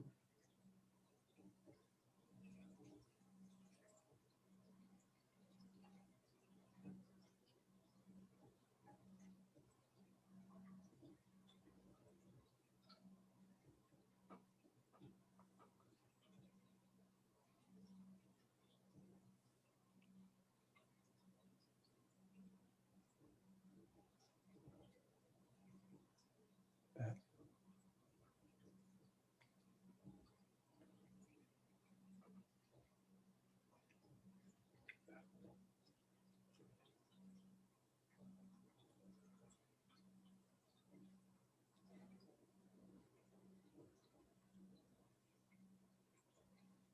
Okay. Okay, what happened? Just taking time to shake it off. I hate spiders. Oh, spiders. Oh, Yeah. no. Yeah, fuck. Okay, so there's two groups. Basically, yeah, I was talking to that sellout guy, sort of like reassured him that everything's gonna be okay, and sort of like he just gave me the few images of a few groups. So one is like a tortoise looking beings, like imagine, I don't know, like 8, 9 feet tall, like humanoid turtle kind of looking beings, like Ninja Turtle, but like fatter, bigger, Okay. you know. These guys are very similar to reptilians. They're super like telepathic. They can just sort of like, I don't know, like emotional intelligence is their biggest thing, and they're like master at that. But master at controlling it, controlling feelings, and actually manipulating people. So one thing is using the sellout to gather information, but also it's kind of like having, I don't know, a lot of these sellouts, not just within your space, but tons of people. And it's kind of like they're communicating to each other, like having this whole network of activating system, like, okay, this person meet each other, and now they exchange information. But at the same time, it's kind of like a, think of another guy that's from the Navy and you both know all your stuff. You took the same oath and everything, and you know all the stuff. And so you're talking and chatting it up, but it's actually someone from the higher ups having conversation with you to, let's say, check up if you're gonna hold up to your oath and not reveal anything. And it's kind of like that, where they're sending a lot of people and basically just like trying to set you up with your business, what you're doing, sending people to where like, let's just like, I'm just gonna be a 20 and back to secret space program victim, and you're gonna interview them, but it's actually coming in as an insider to like set you up and like send men in black, shit like that. So like there's a lot of those connections, and I took care of it. With the arachnids, as it's kind of like humanoid, but mixed with arachnid. So it's, imagine like 2 legs and all the stuff, but it comes out with all the creepy hands and eyes and everything else, fluffy as fuck and all, and just the encounter like. Just so you know, Akvile, you and I are on the same page for not liking those, and I think my psyche made the right choice when you're like, "Do you want me to go or you to go?" So, thank you for taking one for the team on that one. Yeah. Taking one for the team. Yeah, those guys are fuckers. Basically, these are the ones that are, let's say, pulling the strings, so to speak, controlling people, where the tortoise will activate certain emotions and take over the body, and then the arachnid being will be basically pulling them. It's kind of like manipulating people across the world, and it's kind of like they have an intention, oh, I'm gonna talk about this, but it's kind of like mind control, where all of a sudden they get this information and then they're being pulled to you, and they're gonna talk to you, but they're basically used as puppets to test you out, to reveal some information or to get something out of you and shit like that. So it's kind of like selling you out to like just like to harm you in that way, and basically I get rid of them. So yeah, not sure if I'm making sense. I do say that I can feel a sense of the probing that you're talking about going on in my day-to-day life. I mean, I'm not a knucklehead. I know that the way the world works, there's enough factions in the here and now, at the very least, that are going to be probing to what I'm up to. So it makes sense to me that off-worldly things and other energetic levels, that those things would be happening simultaneously. So how are you feeling right now? I'm feeling pretty good. I think this is it's very enlightening to me, and it gives me more perspective. It elevates my mind on things, and I believe these perspectives and words and identities will give me more practical day-to-day function. I mean, in reality, it is what it is. I mean, yes, some of the stuff I'm kind of dealing with in a way, but this gives me another way, you know? So, I mean, we're communicating today because my ways aren't working perfectly. I mean, I'm still dealing with things. So what you are doing is you're giving me more tools, which is a wonderful thing. You know, it's other ways of looking at it. I'll take what I learned today, I'll put it in my toolkit, and I will try this out. I mean, that's all I can really do is just, you know, learn from others what functions, and then try to bring it into my skill set. When I first got into the plumbing trade, I was training under one particular mechanic for most of the time. But then after a while, I would start to train under another one and a different one and a different, and then, you know, everybody had different techniques. And every single guy that you work with is going to tell you, this is the best way to do it. Don't listen to anybody else. Do it my way. Always do it my way. There's one guy on my crew that was like, listen, you're going to have to learn how to do it everyone's way. Work with that guy, you're going to have to do it his way. When you work with the other guy, you're going to have to do it his way. And eventually you're going to have to jump in a truck and learn how to do it your own way.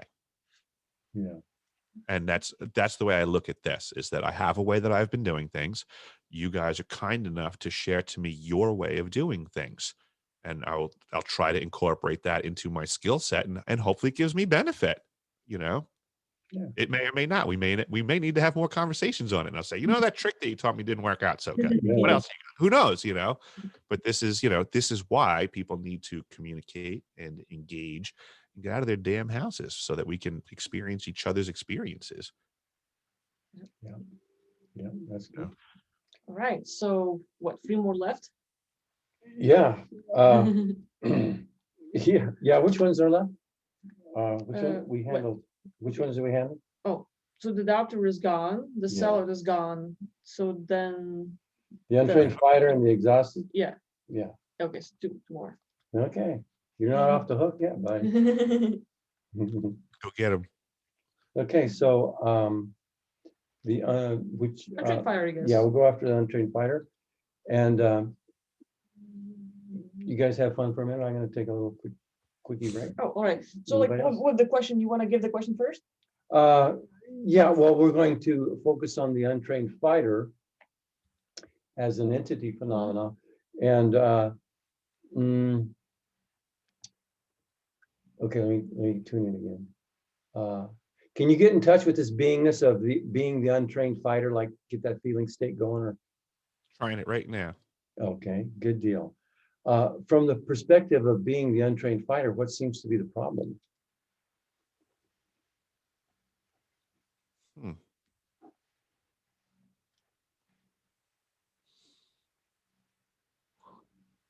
I think from the perspective of my untrained fighter, we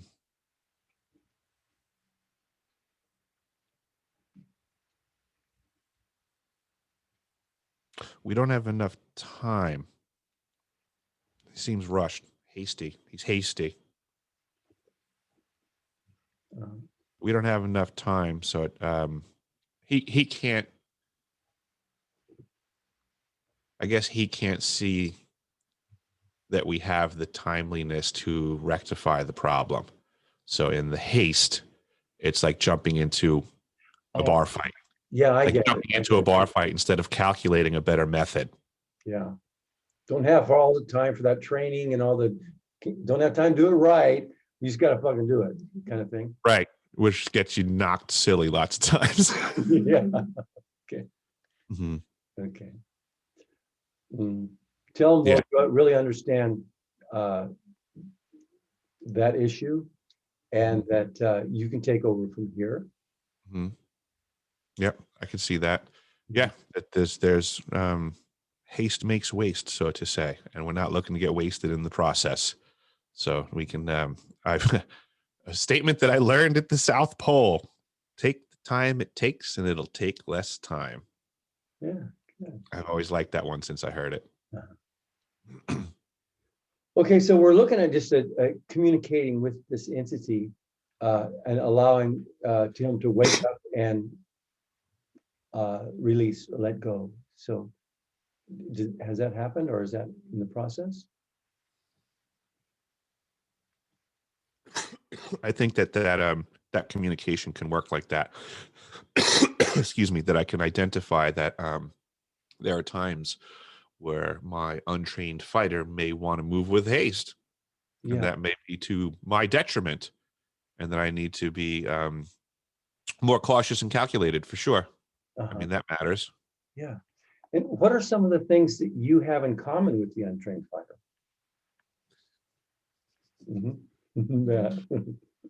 Lots of skills. Okay. I mean, I'm well-rounded in a certain capacity, but in other ways I'm limited. Computer stuff, right? So I'm trying to do all this stuff. I'm going down a new avenue with the website and this broadcasting stuff. I'm a plumber. I don't do computers. Yeah. This is not my world. I live remotely compared to like the rest of the world right now. Like I basically jumped off grid in 2010 and went to the South Pole Station for a year. And at that point, disconnected from the addiction to electronics that everybody else has. I don't have it. I don't need to watch the news. I don't need to watch TV. I don't need that stuff. I don't need to leave my house with my cell phone.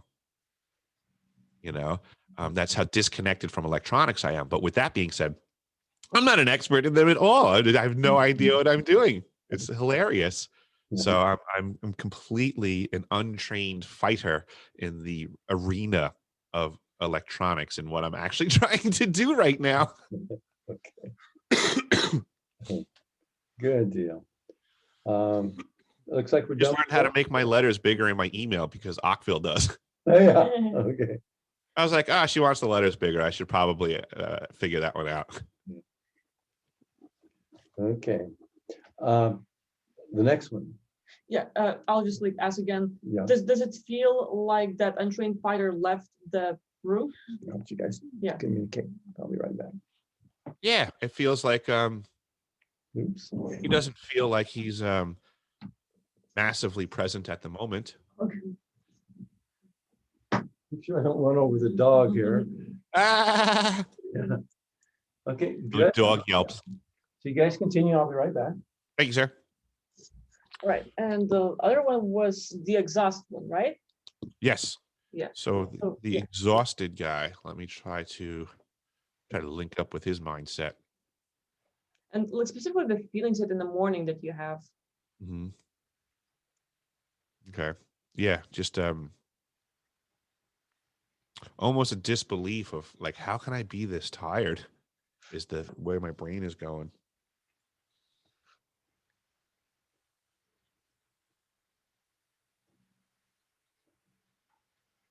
And I'm sorry, I'm losing the question for this aspect. Yeah. So with this aspect, the exhaustive one, like from his perspective, what seems to be the problem? What seems to be the problem? Wow. Okay. From the perspective of the exhausted guy, he would say this. There's way too much going on. You're doing too much. You're trying too many things too fast. Yeah. Mhm. Right. And is he with you on his own free will? Like he just likes hanging out with you, or was he put by someone? I would say that makes sense as the infiltrator aspect because I've never thought in my life that I can't get something done. I mean, I go to insane locations to get things done that aren't supposed to be able to get done. That's what I enjoy doing.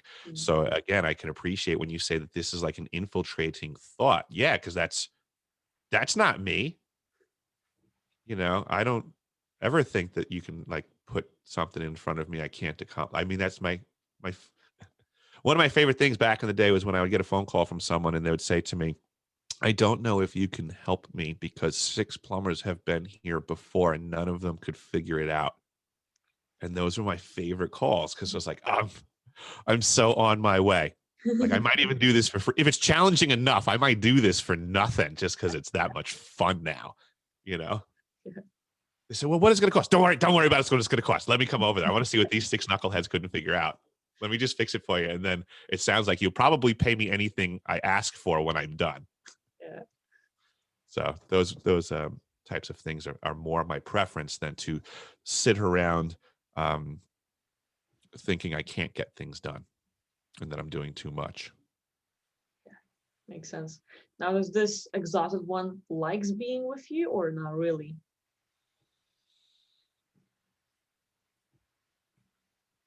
I don't imagine he would because I'm not someone that is looking to give comfort to that, and I think that's why I'm already aware in the morning and working against that. So no, I don't think exhaustion wants to be hanging out with me. I think he would find me exhausting. Sounds about right. Right? I guess like with this one as well, like we did with the sellout, you can actually create a place for him where he can just be resting all the time, just be lazy and do whatever he wants. I could totally imagine that because I've definitely had guys on my crew that are not the performers, so to say, and you can put them on simpler tasks. So you can take a moment right now if you want to imagine it, or just sort of like give him a place.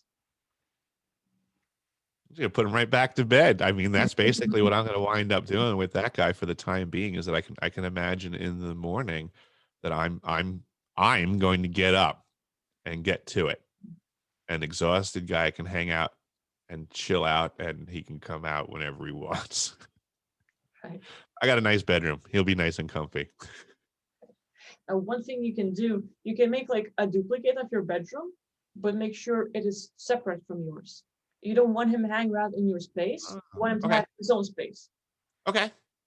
Yeah. I can follow that. I'll give him a better one. Very cool. That works.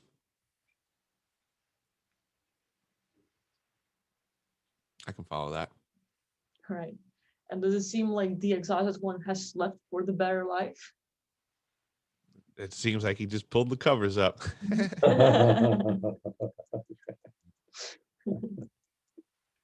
Right. Okay. Okay, so how are you doing right now?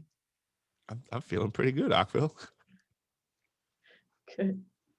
So it's just one of the ways we're working with these entities. Like there are so many ways to deal with it. Just like it's all about creativity. But literally, as you go through your daily life, you can discover these aspects of self that doesn't seem to be you. And you're like, hey, it's not mine. So you can literally, like we did today, ask them things and give them a better life, disconnect them from the higher ups, and literally like just get through the personalities and beings that you don't want or need. And it's one of the ways. Yeah, no, I like this. It's practical. You know, I feel like I have been doing a good job of identifying that it's not me. But I think I was getting to that point and not knowing what to do next. And the tactical suggestions that you have are functional, you know, so it's like it works. Great. Good. Thanks, guys. Sure thing. Mhm. So, Well, yeah. this might be a good place to start wrapping up. I guess. Sure. Yeah, we've been on for a while. Time flies. Unless somebody has something to keep me interested. No, I'm kidding. I'm No, it's all good. No, I I'm know, and teasing, I'm it's teasing. late on your guys' end too. It's the dark side of the planet for you. No, it's always very interesting and engaging talking with you and working with you. And it's a joy to, to share these tools that we have and these ways and approaches to dealing with aspects of consciousness and mental phenomena that the consciousness that we are has identified with a beingness, a character, a personality, an identity, or an ego self, and we become that, and we get used to being that. But we always have the ability to go whoa and step away and just be the consciousness and notice it. I'm not saying it's a profound shift and you're going to be like, wow, Sadhguru or somebody, but you're going to go, oh, there's a difference between me thinking and talking to myself and me just being perceptive and being aware. And it's that perceptive, aware aspect of self that is in charge and does the work to help another beingness or another perspective or another identity that believes itself to be itself. And it's another consciousness bit or soul fragment or a soul, but it's another entity, another beingness that is now characteristically being a different person or being than you or whoever is working this work. And you go, well, this me is noticing this mental chatter or this emotion or this issue. Can I be aware of it and see what its personality or persona is and just talk to it and help wake it up? So now it will go away, or you will help it find why it's stuck to you. Sometimes it hangs on to you, sometimes you hang on to it, sometimes it's both. But when you just, as a facilitator, talk to it and help it wake up and understand itself, and it can start going, oh, and it doesn't want to be a part of you any more than you or a person wants to be a part of another person. We want to be our individual selves. And so these are just tools that help doing that. Mental hurdles. I can do them. Yeah. Excellent. Well, you guys have the control keys today, not me. So okay. Yeah. Well, and hey, then thank you for tuning in to the Deciphering My Experience. right. Eric was so Thank you kind everybody to for let us coming have the and control. listening. And then if you could just do me a favor and just send me over a copy ASAP would be awesome. Absolutely. Yeah. I appreciate it because this was a great chat, and I think a lot of people will benefit from it. I mean, to me, that's the whole reason to do these things. I mean, yes, I'm trying to decipher my experience and improve myself, but the reason I'm doing this publicly is so that in that process, I can hopefully inspire and or benefit other people in their growth. Absolutely. Yeah. Great. So thank you guys very much for your attention and your time today. Yeah. I really do appreciate it. And I completely look forward to the next chat and the next new dog video. Yeah. So I'm glad that you guys got a little furry friend in the house too. We got one over here now. And You throw some hiking videos up. Let me see what Lithuania looks like. Okay, Yeah. See some dog walking. Yeah. you bet. Yeah, first chance, man. So I'm looking forward to hearing back from you if you have any differences after today. You got it. Yeah, yeah. Right. I'm really looking forward to applying these in my daily practices because I want my life and brain to be better. So all of these things should be advantageous. And I do believe that I will absolutely use your stuff, but just as the tradesman that I am, I can already tell you I'm going to wind up tweaking it to fit my tool bag, but it's still your skills and You we'll do these. better do. Exactly. better Yeah, do I mean, that. that's how this works. I mean, that's how it works. You guys gave me great insights to what you're doing, and I'm going to make it fit my tool bag, and we're going to make it function. So, yeah, I'll let you know how it works out, and we'll have a conversation. And this is how we all get better as professionals and craftsmen in our trade. You know, I'll give you feedback, and I'll say this worked, and this, you know, maybe it did, maybe it didn't, but we'll find out. Yeah. All righty. Awesome, Thank you guys. very Thank much. you very much. And we'll see you later. I'll Okay. get this rendered for you and send over. Thanks, guys. Have a great day. Be well. Okay, bye.